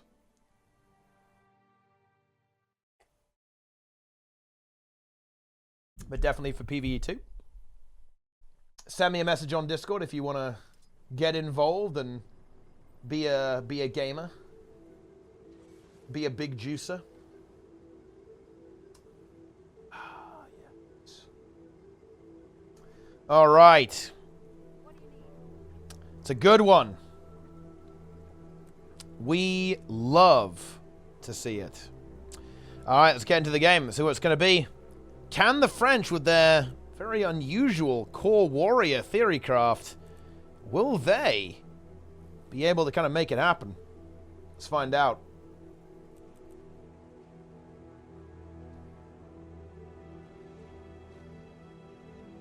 Oh, man. Now, this is not the final, guys. This is the Swiss rounds. The Swiss rounds.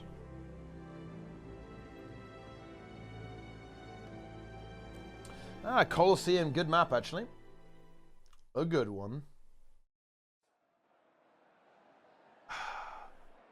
I'm telling Lara to do Salmon Rush.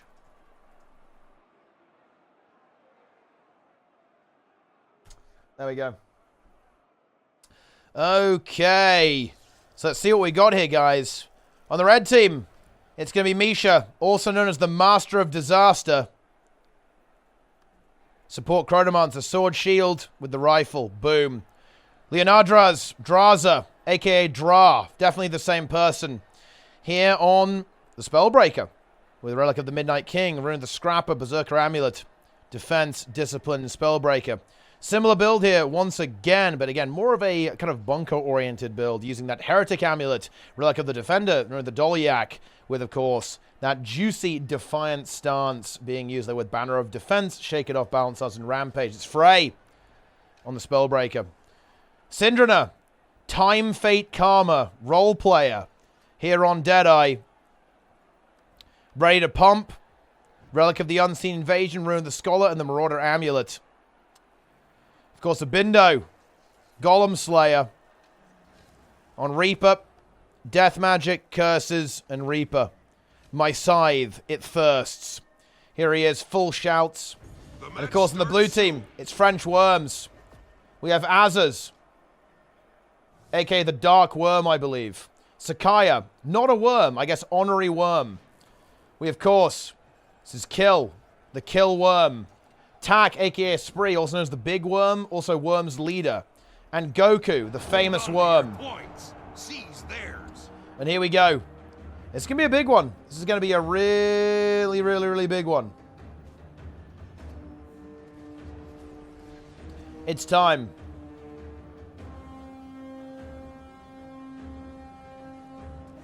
Here we go.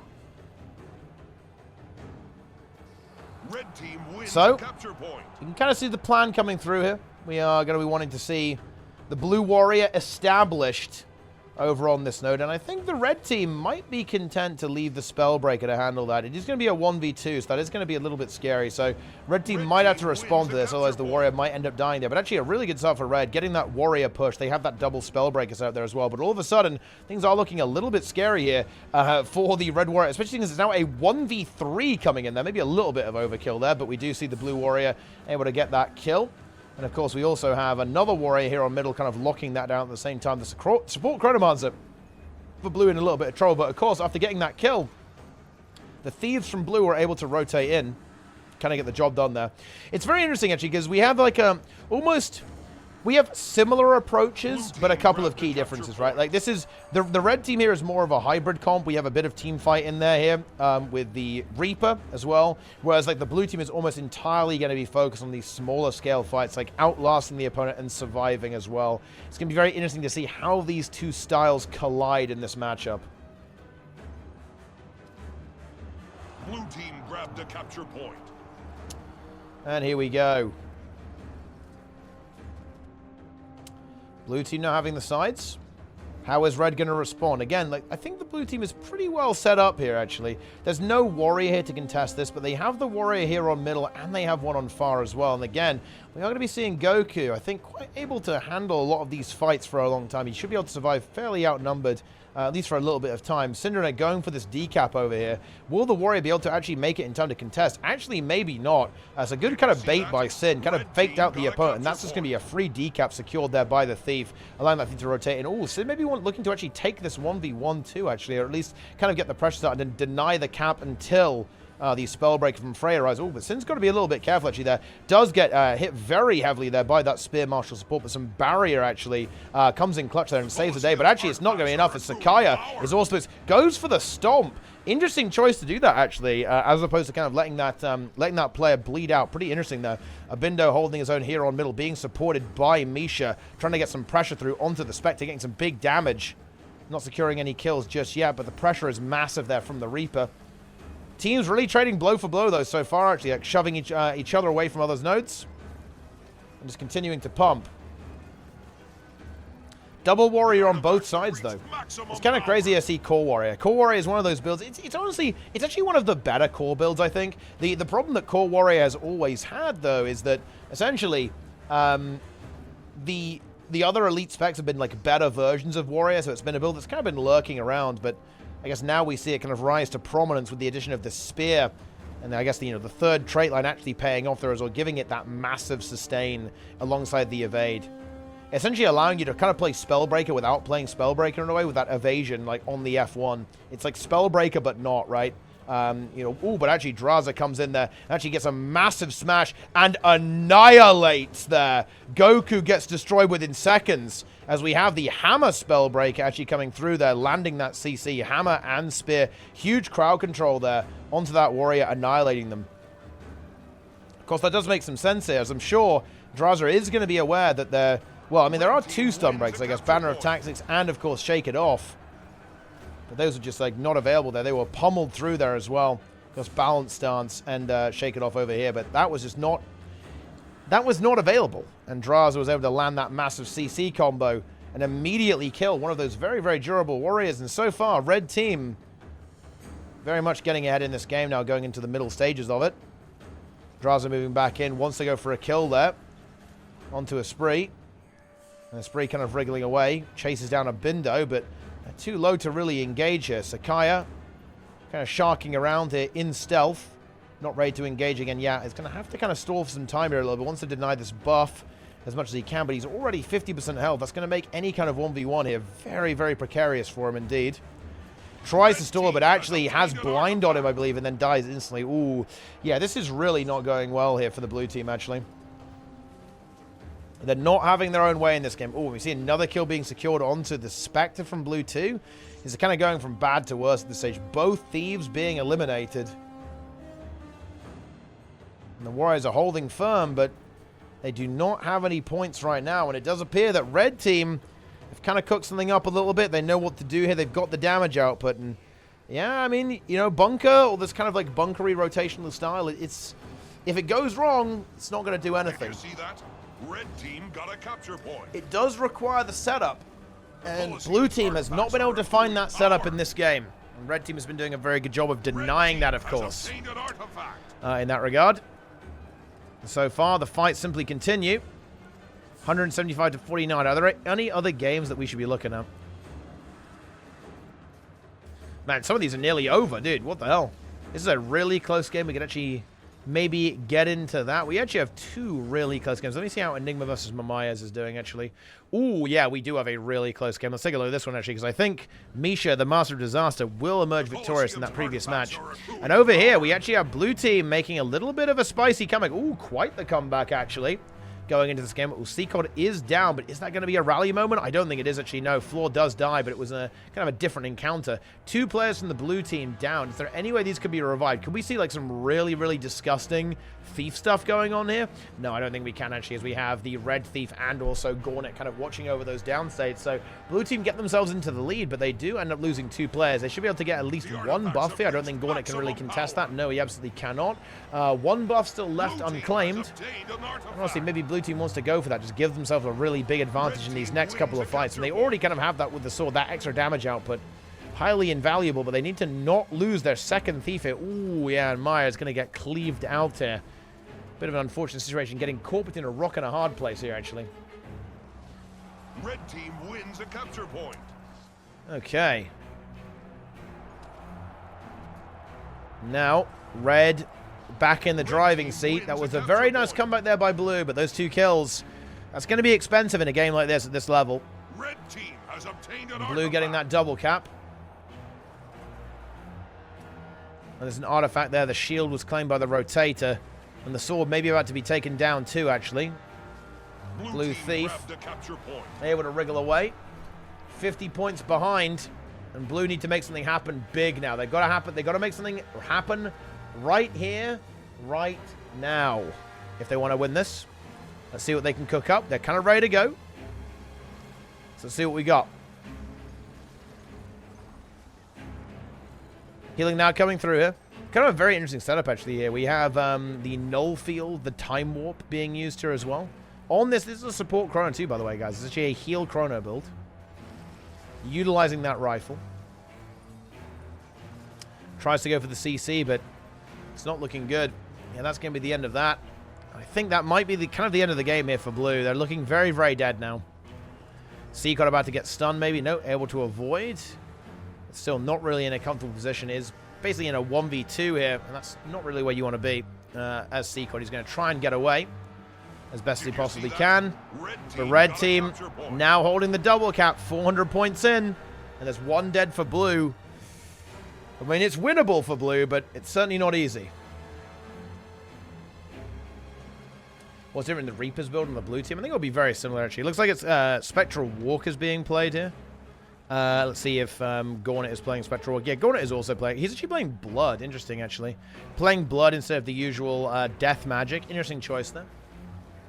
Kind of going for the condition management there, of course, because Unholy Martyr really good at kind of dealing with condies. Even helps your team out a little bit there as well. And a lot of extra lifesteal coming through. Alongside the Old Faithful. Shout stuff alongside the Curses setup.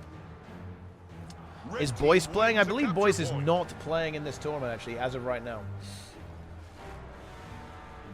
So I believe the answer to that is no.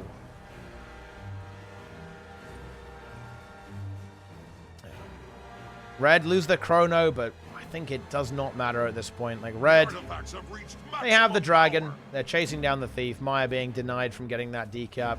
Reaper sneaking across the map to neutralize the point there. And 450 points to 383 with 2 minutes on the clock. And soon to be a double cap in your favor. And look, if Red Team manages to lose, that is both impressive and a little bit embarrassing, to be honest. And that is, I don't want that for them. I really, really don't. They pretty much got this locked in. Killing the thief coming through. He does achieve some good reviving here. They are not able to get that cleave, unfortunately, for the red team. But again, even wasting that time, even wasting that potential time where they could be rotating to these nodes is essentially going to be another nail. Not even the final nail. That was a long time ago. Another nail, an excessive nail, an overkill nail in the coffin for the blue team. And red, all they've got to do is use a bunch of abilities, stand on the point, and they will win the game. Honestly, at this point, they could pretty much go AFK and they'd win. Maybe not fully AFK, but a little bit AFK. Now they definitely could, though. As it's 495 points, 3 points to go, and that is going to be the end of that. Wow. Okay. Wow, is this game still going? Man, slow game, huh? Yeah, you can see here, I mean, I guess kind of the nature of these like more bunker-oriented games, right, is that they do tend to go a little bit on the long side, although, you know, we've still got 4 minutes left on the clock, so this game was actually less progress than one we were previously in. But yeah, 300-point advantage for red. Not really seeing the win condition here for blue. In fact, there is none. It's literally impossible. They can't win.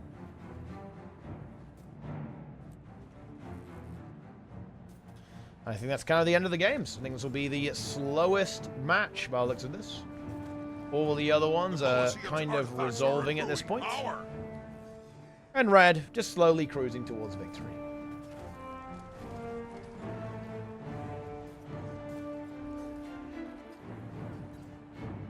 Red team wins a capture point.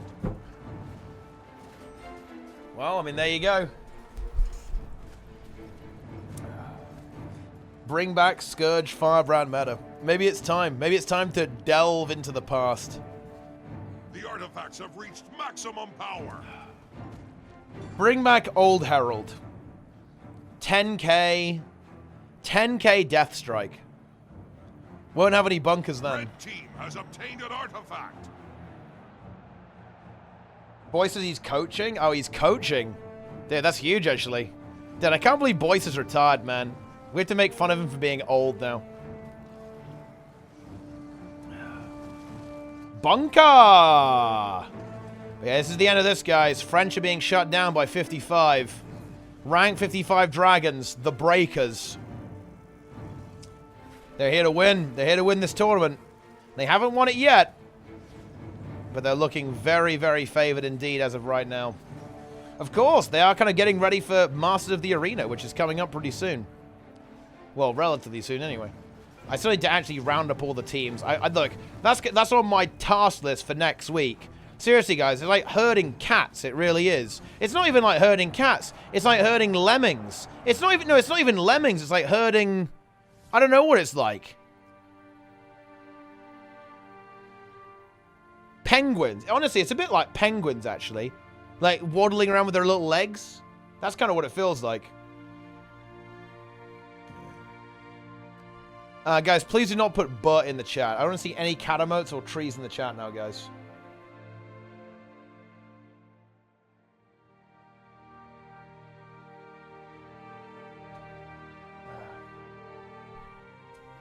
Wait, what the hell is this?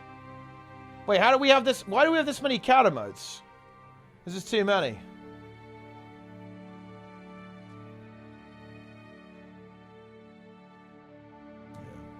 Hereby I swear myself to the XDD tree. Let the glory of Magrus be known for all. From now on I will be non-stop treeing. Come, my brothers. Join me in this glorious tirade and found salvation the XDD tree offers.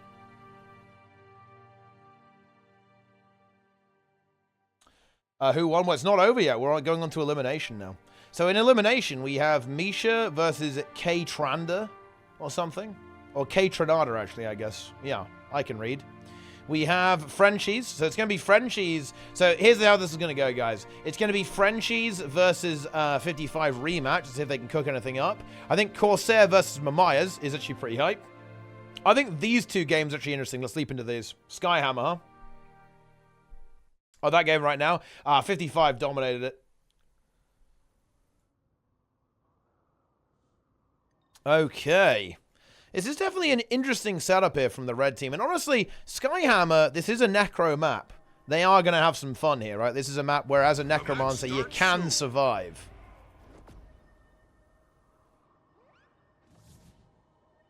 And it is a small map, so the slowness of the Necromancer isn't as much of a big deal. We do have a potential relog here from Riken. Let's see what it's going to be. No, it's going to be back to the... Oh, no. Oh, no. Yeah, it is indeed going to be that Necromancer. I mean, this team fight is going to be nasty, right? Like, if the blue team tries to team fight here, they're not going to have a good time. It's going to be so... I mean, look at this. Look at all these shouts, guys. Look at the boon corruption. Look at the amount of Condi pressure that will be coming out, that the AoE damage from the red team. I do not think it's going to be a smart idea for blue to actually directly engage in this. Because they are going to get bullied by these Reapers. They're going to have to try and rotate around it. Which on Skyhammer is kind of easier said than done, to be honest. They're going to have to try to abuse the immobility of the Necromancer. Or at least pick one of them off quickly. Maybe hit him so hard and fast they don't have a chance to even respond to it properly. And red. The timer's ticking, to be honest, for blue. They're going to have to win this fight early, or the Reapers will eventually just melt them. We kind of see that happen now. Ooh, a very big stun, though. Might be denying this kill. Nope, it is not going to. The Reapers break out of that stun and cleave it down, no problem. Landing some big CC. Ooh, one Necromancer does die. Do they actually have enough pressure to counter it? They do not, actually. That was very aggressive by Riken. Like, Riken just went in deep. And actually, blue team are turning this fight. Yeah, a bit of an overextension. Oh, a big pull there coming through, actually, as well. Gorno almost getting saved from execution by that pull, to be honest. 18 health, and that is not enough. The Rotator going to go for the revive. That's going to be very difficult to get, though. I don't think that's going to happen anytime soon, actually. And no, that is going to be a kill. And already, a very good start for blue here. They've got to now get these nodes back under control, though. That's what we're trying to do here with this Willbender. Trying to get rid of the red Spellbreaker, so the blue warrior can just kind of sit there and have some fun and enjoy themselves, as you know, as you might imagine. Willbender actually taking some heat. It's a warrior doing some pretty serious DPS, but now the Willbender can simply rotate away. The Willbender kind of almost like role-playing the thief, and this is kind of like the original vision for Willbender, right? Like, Willbender was almost supposed to be a little bit thiefy, right? Something to maybe replace Thief in PvP. Didn't really work out that way, but certainly kind of a fun thing to exist. Oh, yeah, try to use that spear ability, but the damage was a little bit too much there from the Rotator and from Floor at the same time. Meanwhile, this kind of bunkery warrior, I think it's bunker. Are we bunker on this one? We absolutely are. There we go. Trying to hold on as much as possible as the Defiance Arts. And this honestly might be surprisingly hard to kill. Bear that in mind, guys. We've still got Staff, but we've got another full counter available, and we've got the Banner of Tactics as well. Like, even 1v2, this is honestly going to take a while to kill. And yeah, the red team, they're not even going to bother with it. Going at PMA, down here on middle there as well. The Rotator looking to move away at the same time. Skyhammer coming up now too, so teams are going to have to be aware of that. Gornit will probably be back for that, but actually if Riken dies now, I feel that's really bad timing. Ah, man, that's very unfortunate. And also, Fly not having the best of time either here on the Rotator. And blue team kind of on it right now. They've been able to defuse that Necro Bomb. They've been able to kind of fight them individually and pick them off. And red, they're going to have to go for some kind of regroup here. They've got to get back together and do what they do best, which is going to be these larger fights. But Floor dying here, this is so unfortunate. Riken respawning, and then Floor maybe immediately dying. A nice support and portal there from the Chronomancer, I believe. Is it going to be enough to keep Floor alive? It actually might be, especially as they turn it around and kill Zealoth as well. Superior class getting destroyed. Actually, the Chrono gets caught as well. Red team turn that fight very well. Floor kiting nicely, getting supported by the Chronomancer, and a third kill. Now being scored, or a fourth kill even, I think, actually, as the Willbender also falls. Basically, the entirety of the blue team getting wiped out here. But Red have got to get something done. They do actually manage to not get the Skyhammer, as Blue Team had already committed to that. But of course, Red Team should be getting a lot of map momentum now, especially if they're able to find another kill. This Reaper is really not having a good time. Ooh, yeah, Blue Team just having like almost like a minute of just feeding. Red team got a At this capture point, right? Like just feeding. Deep Red team got a into their capture opponents. Oh, wait, surely not another kill. This is really bad. If Zeala dies here, this is where we're going to be in trouble. We cannot see another death here for Blue. Otherwise, this game will spiral out of their control.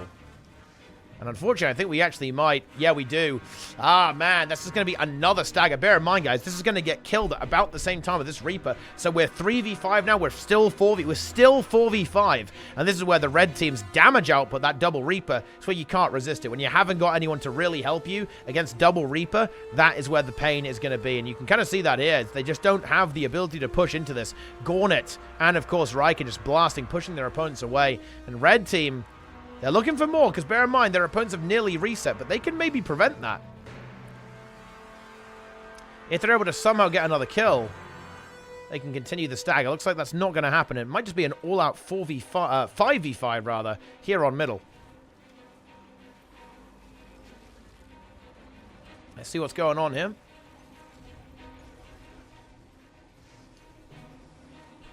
Okay.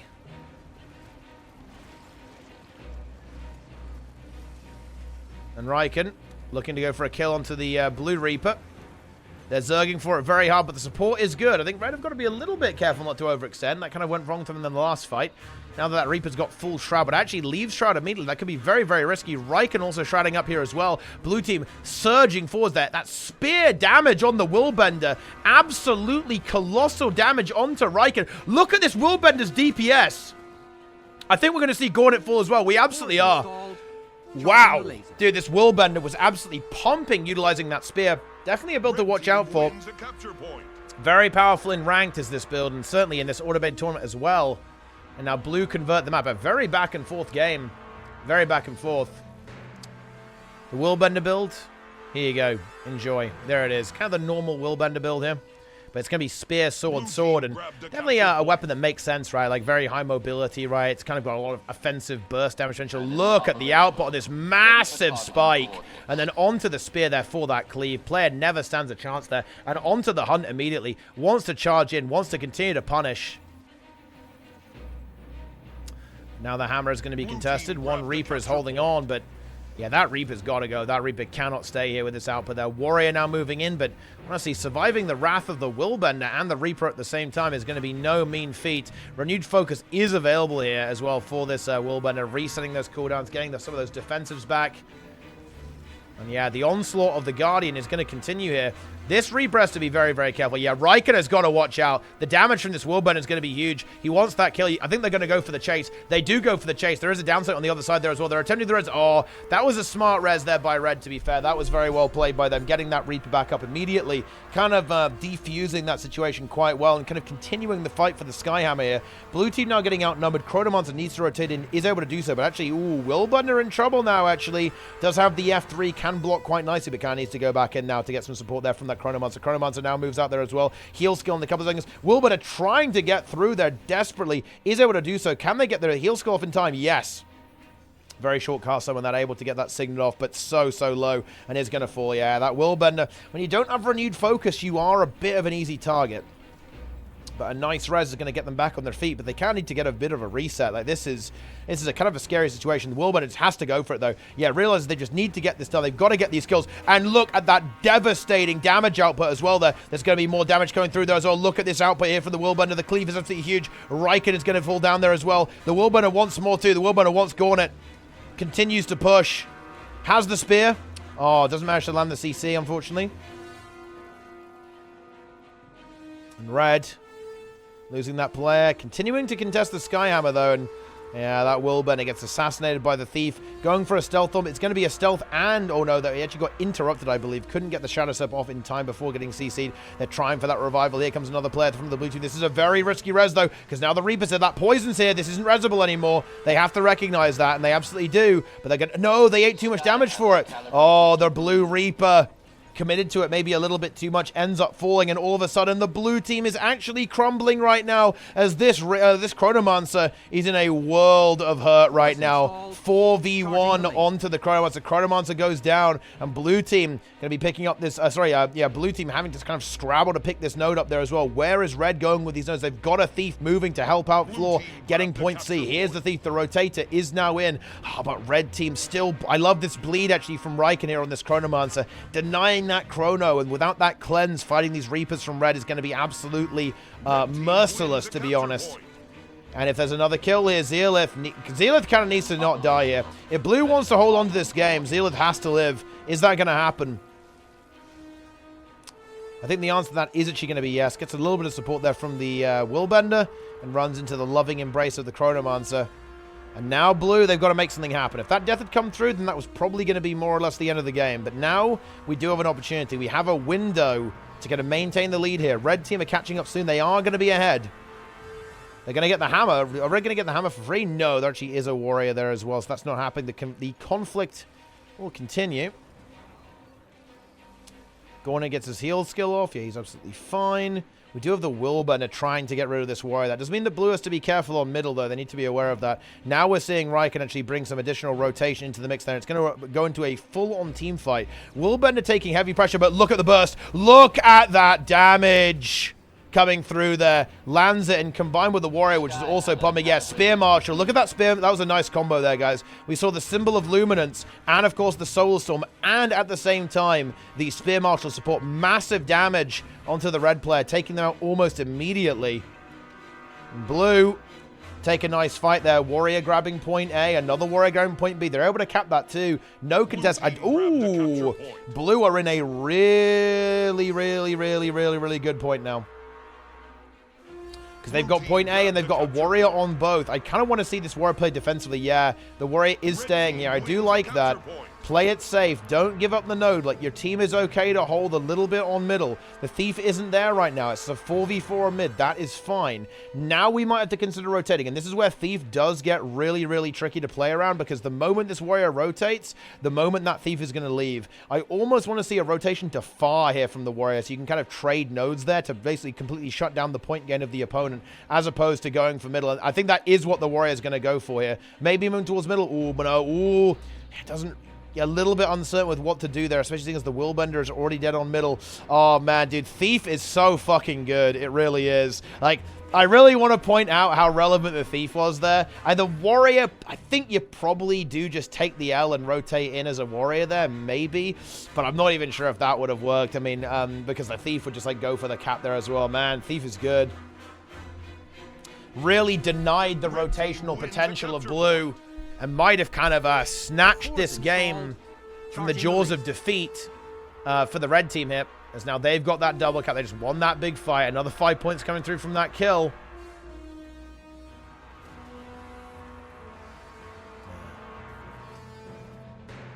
And here we go.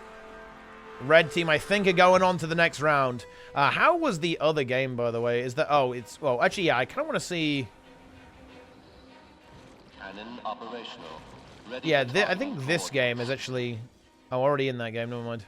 I thought there was the other game, but I guess the other game is already over. Never mind. And red team are going to be going to the semis here, I think. Yeah, there's the triple cap. Yeah, honestly, tough situation. Tough situation, to be honest, guys, dealing with that thief. Because that was rough. Because blue needed to fight, but they had to, like, fight 4v5 into a double Reaper. Maybe they should have actually gone for a split there. I don't know what they should have done. That was definitely a bit tricky. And then the thief was going to be threatening the decal, so if the warrior rotates in, it gets super messy. Because that thief would just immediately punish, go for a full cap, and then the red team would have a 2 cap and probably win anyway. That was honestly a bit of a checkmate there, to be honest, for red. They had that ability to have that massive team fight. And then the thief would have just completely messed them up with that disengage, and the red team would just had to sustain on middle and just kind of keep that node either contested or blue. That would have been fine. Okay. So it's going to be Nonamelon versus Mamayas, and the Master of Disaster versus French.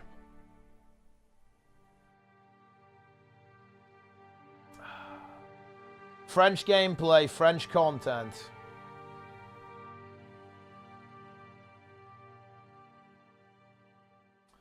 I have a message request on Discord. Okay.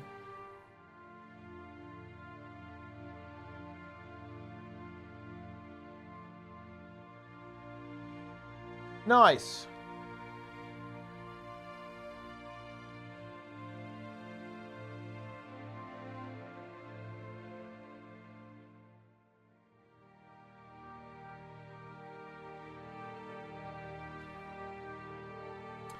Double warrior, guys. It's one hell of a comp. Now, this is interesting. Now, of course... Okay, let's talk about these games. So we actually saw this exact match, and it went very well for 55. But bear in mind, map can influence these things. And more importantly, there has been some downtime from the last matchup and this one. This does mean that the French could have adapted. The French could have maybe come up with a new strategy. They could have swapped some builds around and come up with some new ideas to contest their opponents. Maybe we'll see a repeat of the degen bunker vindicator angle going on there. And they're in much the other game here. I think this is very much anyone's game.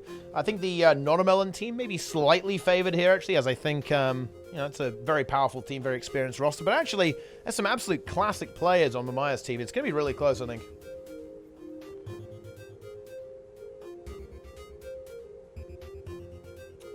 How about Mesmer? I want main, hate Necro and Engie. I mean, Mesmer's good right now. It is good.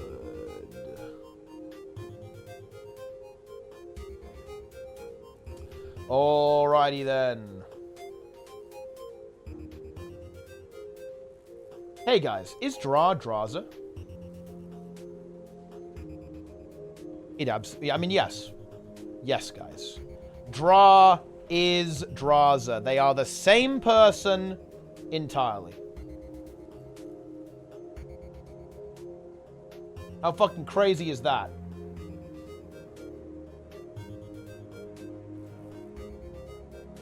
No. That is not correct. Alright, let's get into it. Oh, Fofa. Ooh. I'm not sure if the French are going to be happy with that, to be honest. Yeah. Yeah, I mean, this game I think is very interesting, actually. This is a very interesting game. This double warrior from red, though, I think is quite hard to deal with. And they do have the thief and the double necro, but, oh, man, it's going to be tough to break through these. There's no denying that. And then, of course, the Reaper. There is no, I think the one thing that might be problematic for the red team is there is no Thief here. And Thief is super nice on this map, actually. Like, the Thief is going to be able to rotate between these nodes incredibly quickly and just be able to get those picks, find those kills, get those big pluses in. This is not going to be easy. I don't know. This is going to be really close. Well, maybe. I've got no idea. It really is anyone's game. And let's see if we've got actually some French content. Let's see if the French have cooked. No, they're going to go with it. They're going to do it again. They are going to stick with this setup. Daredevil, double Thief there with the Daredevil Spectre. Support Chronomancer. And then we're going to have this double Warrior setup here as well. Very interesting. Ours is Reborn. Goku in this case. Big Daddy Dodge. Of course, it's ours, actually, I believe. Here on the Warrior. Sakaya. Ooh, okay. Okay, we might be having a little bit of adjustment here. It's going to be Pump Kill, which I believe is his Revenant, actually coming into the mix. Any other rerolls coming through? Maybe like swapping to Spellbreaker or something. Looks like Core Warrior is going to be the way to go. And here's the Vindicator. What is the play here? It is a support Vindicator being played now by Kill over the Chronomancer. Let's see if that can bring something in here. But now we've got some rerolls coming through also from the blue team. But actually, they are fake rerolls. They are, in fact, playing the same thing. Yeah, Rev technology, I guess. I'm not sure if that really changes the game that much, to be honest. I guess this is essentially a third side noder, like an additional bunker. And yeah, we immediately see the red team trying to play all three nodes. They're getting these warriors on points as quick as they possibly can. One warrior from the red team being driven away, but is being supported by the Spectre, of course. And now we have this Rev. The Rev is going to be an additional complexity that the blue team is going to have to deal with here. And let's see. Will anyone ever get a node, guys? What if it's 0-0 after 10 minutes? How do you think we're going to deal with that? I mean, that was a very real reality back in the day, guys, for anyone playing PvP in the days of the Bunker Chrono. There's actually a very famous match in Guild Wars 2 PvP where nothing happened for the opening 3 minutes or so, and then as soon as a single node was capped, the team that essentially lost the node just straight up said GG and left because there was no way they could ever recapture it. That was, trust me, guys, like, no matter how bad it is, it can't be that bad. But first blood actually being scored there by the blue team, picking up middle as well, and getting the kill on pump kill too. And this is the weird thing, right? Like, we do actually see the 1v1 going pretty well here for the red team warrior, but we also did see Draza able to completely demolish one of these core warrior builds. And the thing is that unless the red team can get caps, they aren't really going to be able to enact their strategy, and it does appear that these spell breakers are kind of more than a match for these core warriors, at least in the 1v1. They're able to hold on and essentially contest the node at least until we see some rotations coming in for the blue team. Tak is back, eliminated over here. And I think, honestly, I want to go have a look at the other game, guys, because this actually might get very, very messy. Ooh, yeah, this is a bit pain. This is a little bit painful, I would say. Red team is getting destroyed here. Or blue team, rather. I was saying red team destroying. The damage output from this is pretty massive. And, I think this actually is finally a game where I feel like we can see Demolish shine. Because we do have these kind of juicy targets, these juicy Reapers for Demolish to go after. He might be happy with this. He's able to secure that damage, land that burst, get that one wolf pack in the Hunter's Call, then get the spear attacks off. And red team connecting. Red team wins a capture point. And here it is.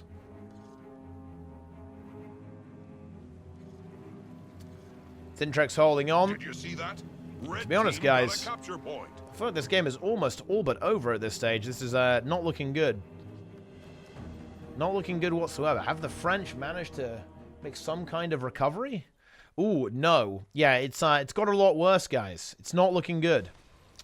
And yeah, it does seem that in some sense, at least, like, the Spellbreaker is kind of performing the same function as the Core Warrior, but the problem is that I just don't see how Red Team get any kills. They have two Thieves, I guess, right?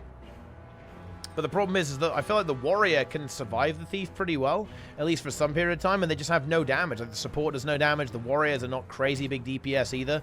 It's just these Thieves, and the blue team is just not allowing that, right? Like, they've got a Thief of their own, the support Chrono is rotating around the place, and this is just really not good enough. And the red team, you know, I do really respect the guys. Like, you've got to kind of tip the hat, maybe a little round of applause. Like, the French really going all out with the Theorycraft as usual. Not a surprise. They do love to cook up some really crazy stuff. They absolutely do. So I'm not surprised that they've come up with something a little bit unorthodox, a little bit out of the ordinary, but it's really not working, unfortunately, this time around. It's going to have to be back to the drawing board, back to the laboratory to cook up the next batch for the next tournament, because this is pretty much over at this stage. Just like that, blue team takes a capture point. Yeah, looking rough. Abindo actually is in a bit of trouble, but where's Misha at? Misha kind of nowhere to be seen here, so we might see an Abindo kill here. Yep, does actually go fall. It does get taken out. But again, this revive, they just got no damage, right? They can't do anything. That was like a completely free res onto Abindo. He's now completely back. And what's the play here for red? They've got middle, but I mean, they're about to decap here as well, but are they really going to be able to hold on to middle for very long? I'm not sure if they can. Like, the Reaper's in the mixer as well. They have no counter pressure to this, right? Like, this Warrior is just basically going to be free food, and I think so is the support Vindicator as well. There's really not much that can be done. Red team wins. Yeah, the damage comes through, and we are going to see a spear victory here, of course. Like, it is actually a double spear setup. We've got two spears here being played on Warrior. Who'd have seen that one coming, guys? Warrior spear. Okay, everyone was complaining about it. It's absolutely dominating here as well. Of course, it has that very powerful cleave attack as well if you're able to land. So, you know, you get those splinters off the main attack. Very powerful. Kill dies here on middle. double cap for red, but again, they're going to be losing it pretty soon, actually. Like, the decap already comes through there on the waterfall. And blue, looking to reestablish pretty soon. Yeah, not quite a 500-0, but it's still going to be a pretty rough game, I think. And here we go. Yeah, 300 points now for red team. Like, blue team just really not having a good time here, to be honest. Having a little bit of a rough one. As we move on towards the finals.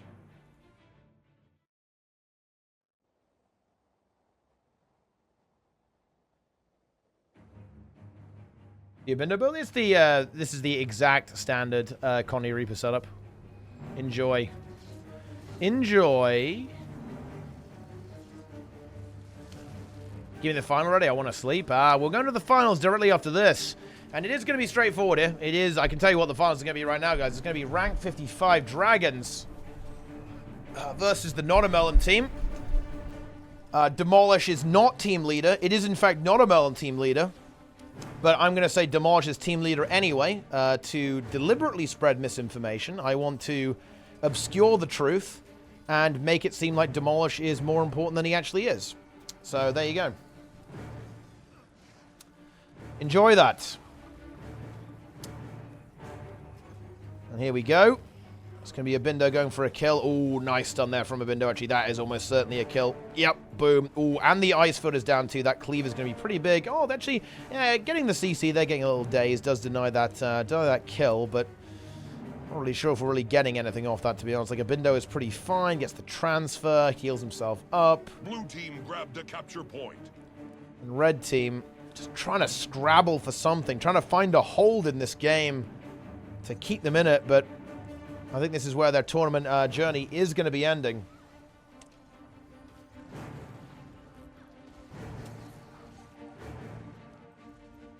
Boom. Man, look at these spells. Look at this warrior, man. Look at warrior, dude. Look at this hold. Do you guys see this? Look at this hold, man. And he's got another evade. Here comes another evade. Has the full counter again. Maybe could have even stayed on spear there, to be honest. Yeah. I'm not gonna lie, I feel like staying on spear might have been the play. I don't know. I'm no warrior main, but didn't get the second evade off. Went to a weapon swap immediately. Ends up dying, but that was still a very, very, very long hold. Attack is back.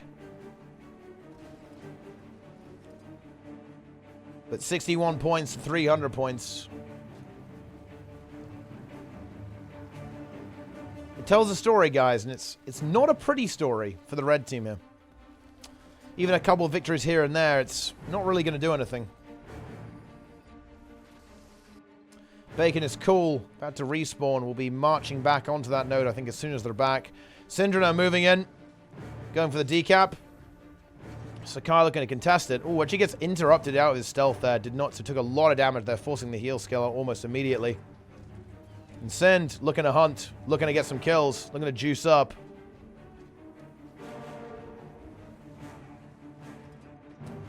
Abindo blasting. Looking for a kill into Goku.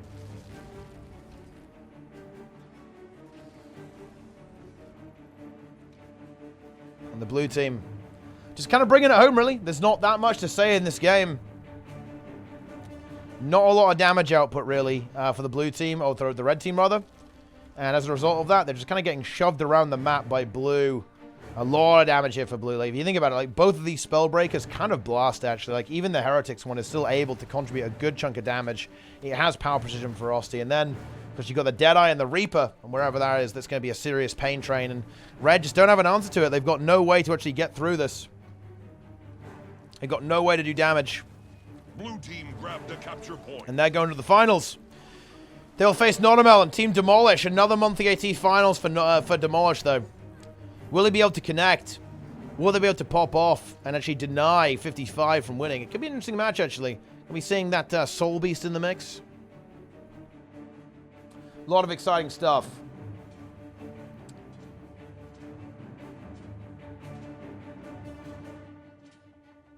Surely it will be interesting. I mean, it could be a bit of a rough finals, guys. I'm not going to pretend otherwise. I mean, hopefully it will be a surprise, but yeah, it could be a little one-sided. Definitely possible.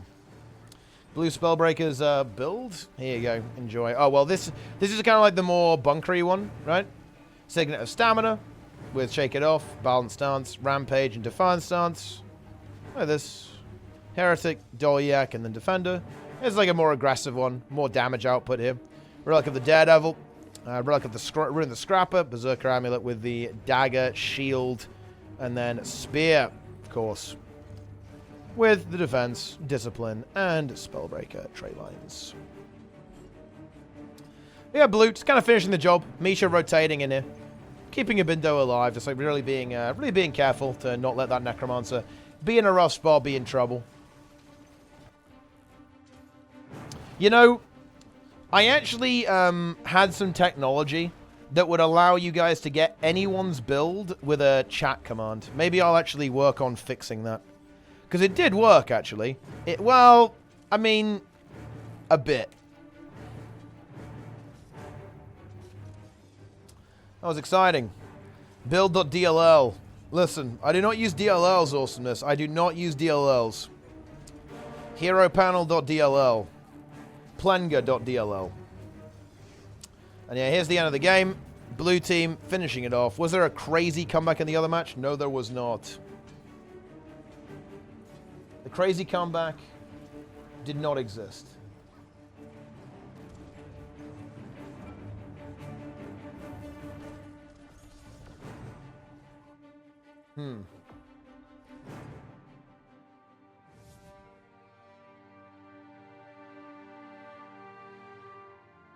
Yes.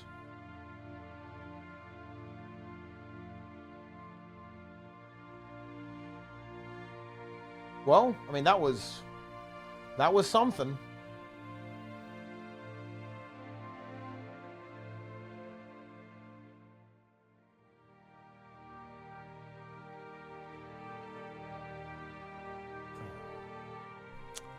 It's over.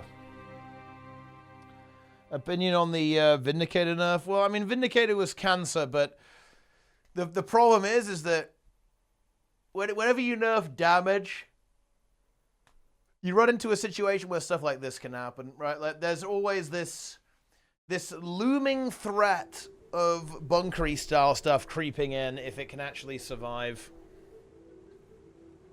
Does he have merge skills while having a pet out? It's almost certainly like weird spectator stuff. The spectator UI is pretty buggy. It's very buggy when it comes to stuff like Rev, Soul Beast, like you know, even Hollow, right? Kind of bugs out in the spectator UI.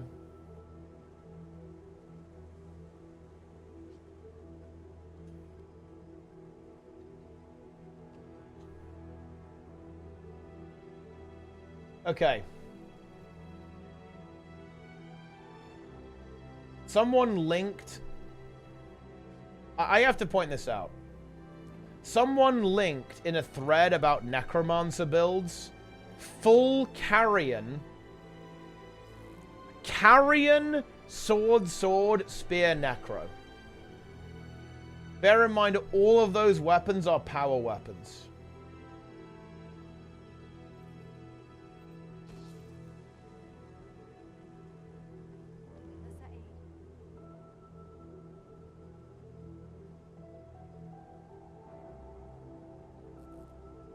Why would we do this?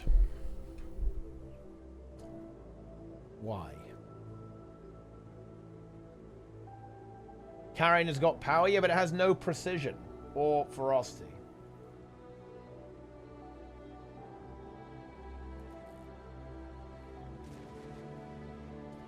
It's absolutely putrid.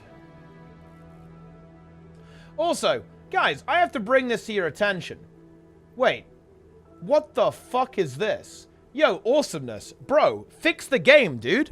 Wait, is this actually true? Ever since the launch of EOD, the launch collection for completing fishing achievements around the world has been bugged and incompletable for hundreds of players. Essentially, it goes like this. A player can complete every single fishing achievement, and for some reason, the meta achievement that tracks the 30 collections bugs out at 29 of 30 completions. When I realized this was a problem over 2 years ago, I reached out to support. They told me the ArenaNet devs were aware and looking into it. I've since reached out to them twice and I got the same answer. Is that actually true, guys? That's crazy. That's actually wild. Alrighty. Ooh, Capricorn. Nice. Watch the game. Oh, no, guys. I'm not going to watch the game at all. Oh, thanks for reminding me in my monthly AT stream to watch the game, guys. Yeah. Great chat comments, guys. Well done. Yeah, I'm just not going to watch the finals. Yeah. Alrighty then. Here is the grand finals of the monthly AT. Will this be a game, or will it just fizzle and be nothing?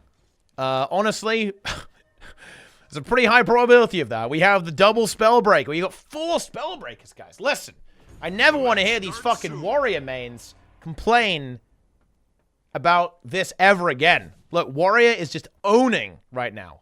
4 warriors. Oh, hang on. We actually have experimental technology, guys. Draza here now on the Willbender, in fact.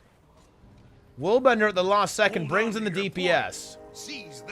On the red team, double Spellbreaker, the Janthir, Soul Beast, Reaper, and support Chrono. I think, is this perhaps a show of confidence from the blue team? Do they believe they do not need the second warrior to defeat their opponents? Are they okay with the Spellbreaker? Blue team grabbed a capture point. Andrazi, he's not even going to bother with that, and honestly, that's fair enough. Wants to get into some of these fights and roam a little bit, get some damage going.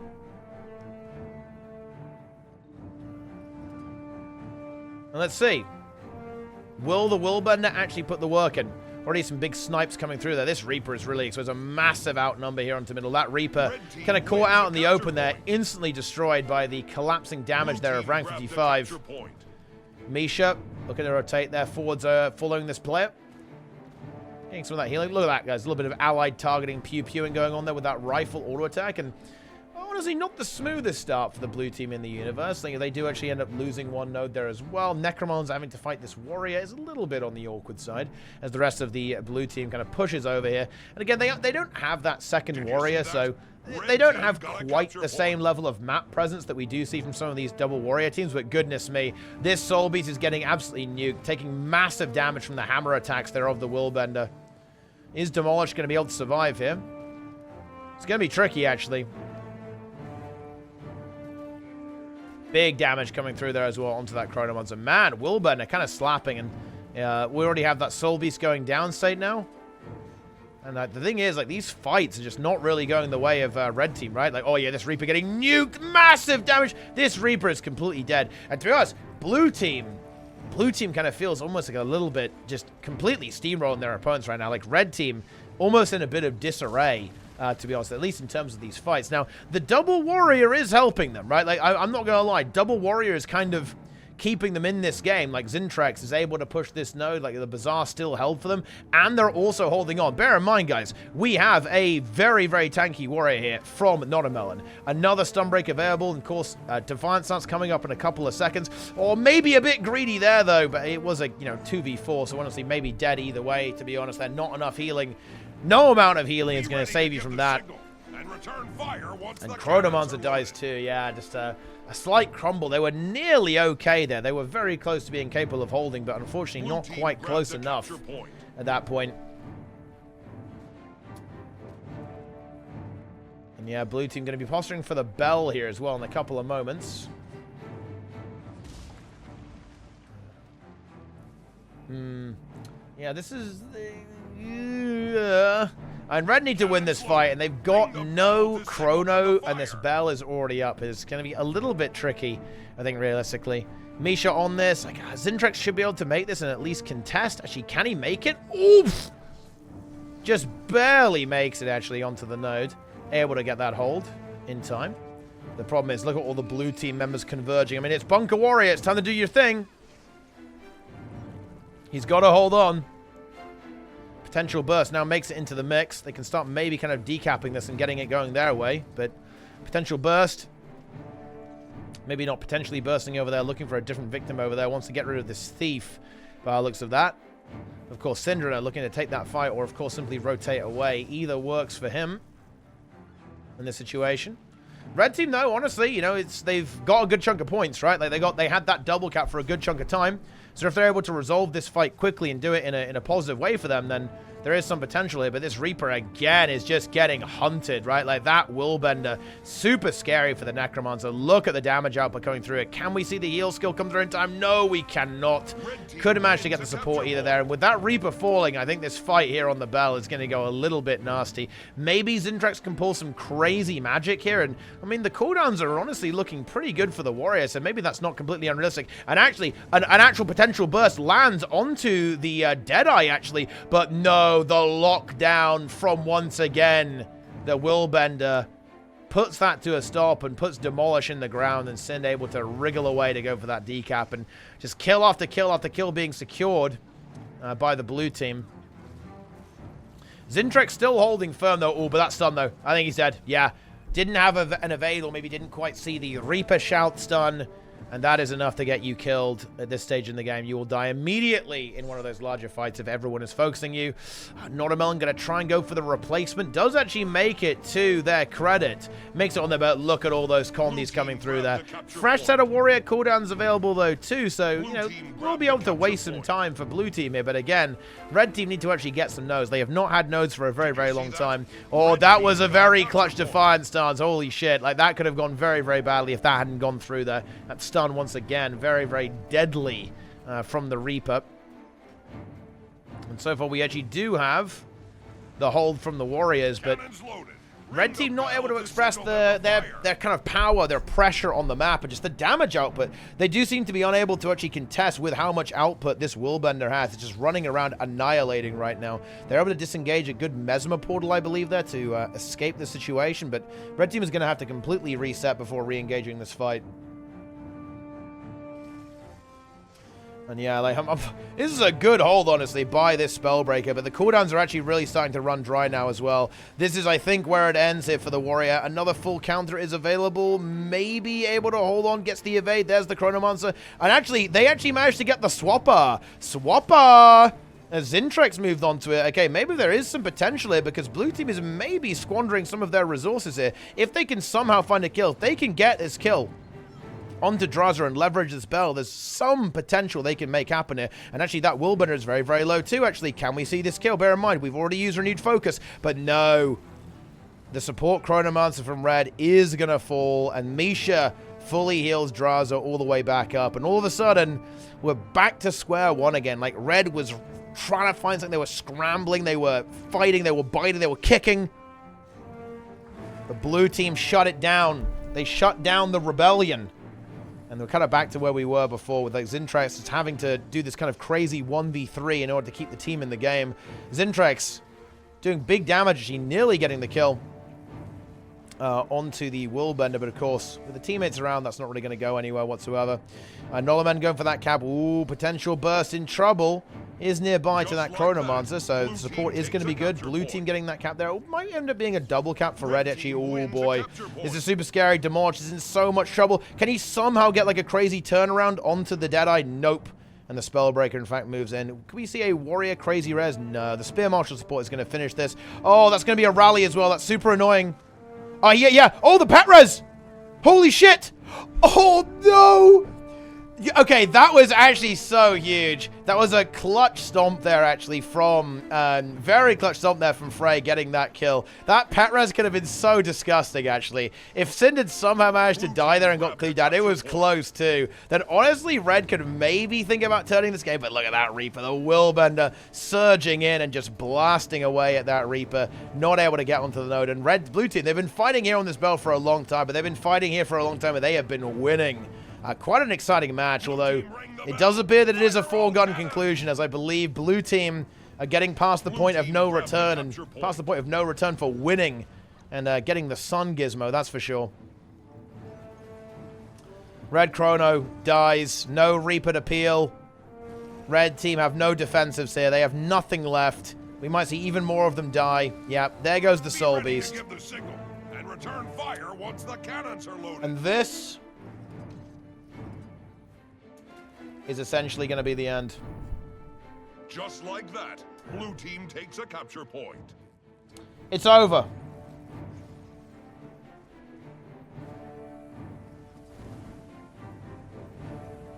I mean, there are some spears in the final. Red team got a We actually capture have Ranger Spear, double Warrior Spear on the red team. point. Cannons loaded. And I believe we Ring have the bell to single signal Warrior them to Spear fire. on the blue team. I think no other spears, though. Don't think Misha's running spear. No, it's rifle, the sword shield setup. And we do have a Deadeye going down, say again, but again, 440 points with a double cap. Red team kind of going for one last all-in push, I think, to try to snowball the game in their favor.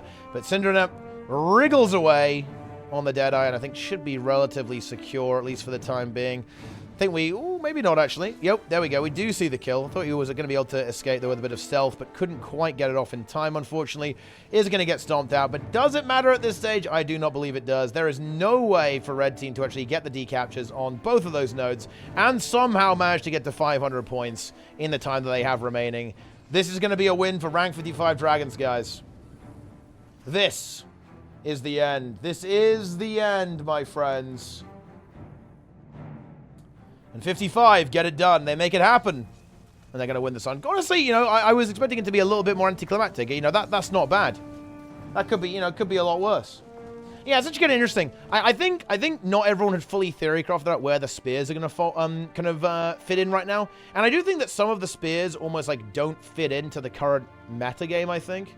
But I think, again, this one was... I think we didn't see as many spears because people haven't, like, cooked yet, you know? I think that Misha's going to really enjoy cooking, like, see if he can come up with some DPS Mesmer stuff for sure, right? Like, Necro Spear, I think, has some potential as well. Some of the Power Harbinger builds, potentially. Kind of in the mix there. Not sure about the LE one, to be honest, but I think most of the spears will have some relevance, but not that many. Warrior took over. Warrior completely dominated the monthly there, guys. Like, Warrior mains rejoice. So meta, you need 2 of them in your game. Unless you play Woolbed, and then you only need 1, I guess. But anyway, yeah, pretty cool tournament. I was kind of hoping for a little bit more spear action, to be honest. Like, not a lot of spears going on there, to be honest. A little bit of Guardian Spear, a little bit of Warrior Spear, Ranger Spear, even a Mesmer Spear in there as well, which is pretty cool to see. But, yeah, I mean... Yeah, I guess, like, the other thing is there's not a huge, you know, a couple of classes aren't seeing so much play right now, you know. Not a lot of NG about the place, you know. Not a lot of NG, not a lot of Elementalist. So, LE mains, you have official permission to cry about it now. But anyway, that is the end of that. The monthly ornament tournament is over. 55 win.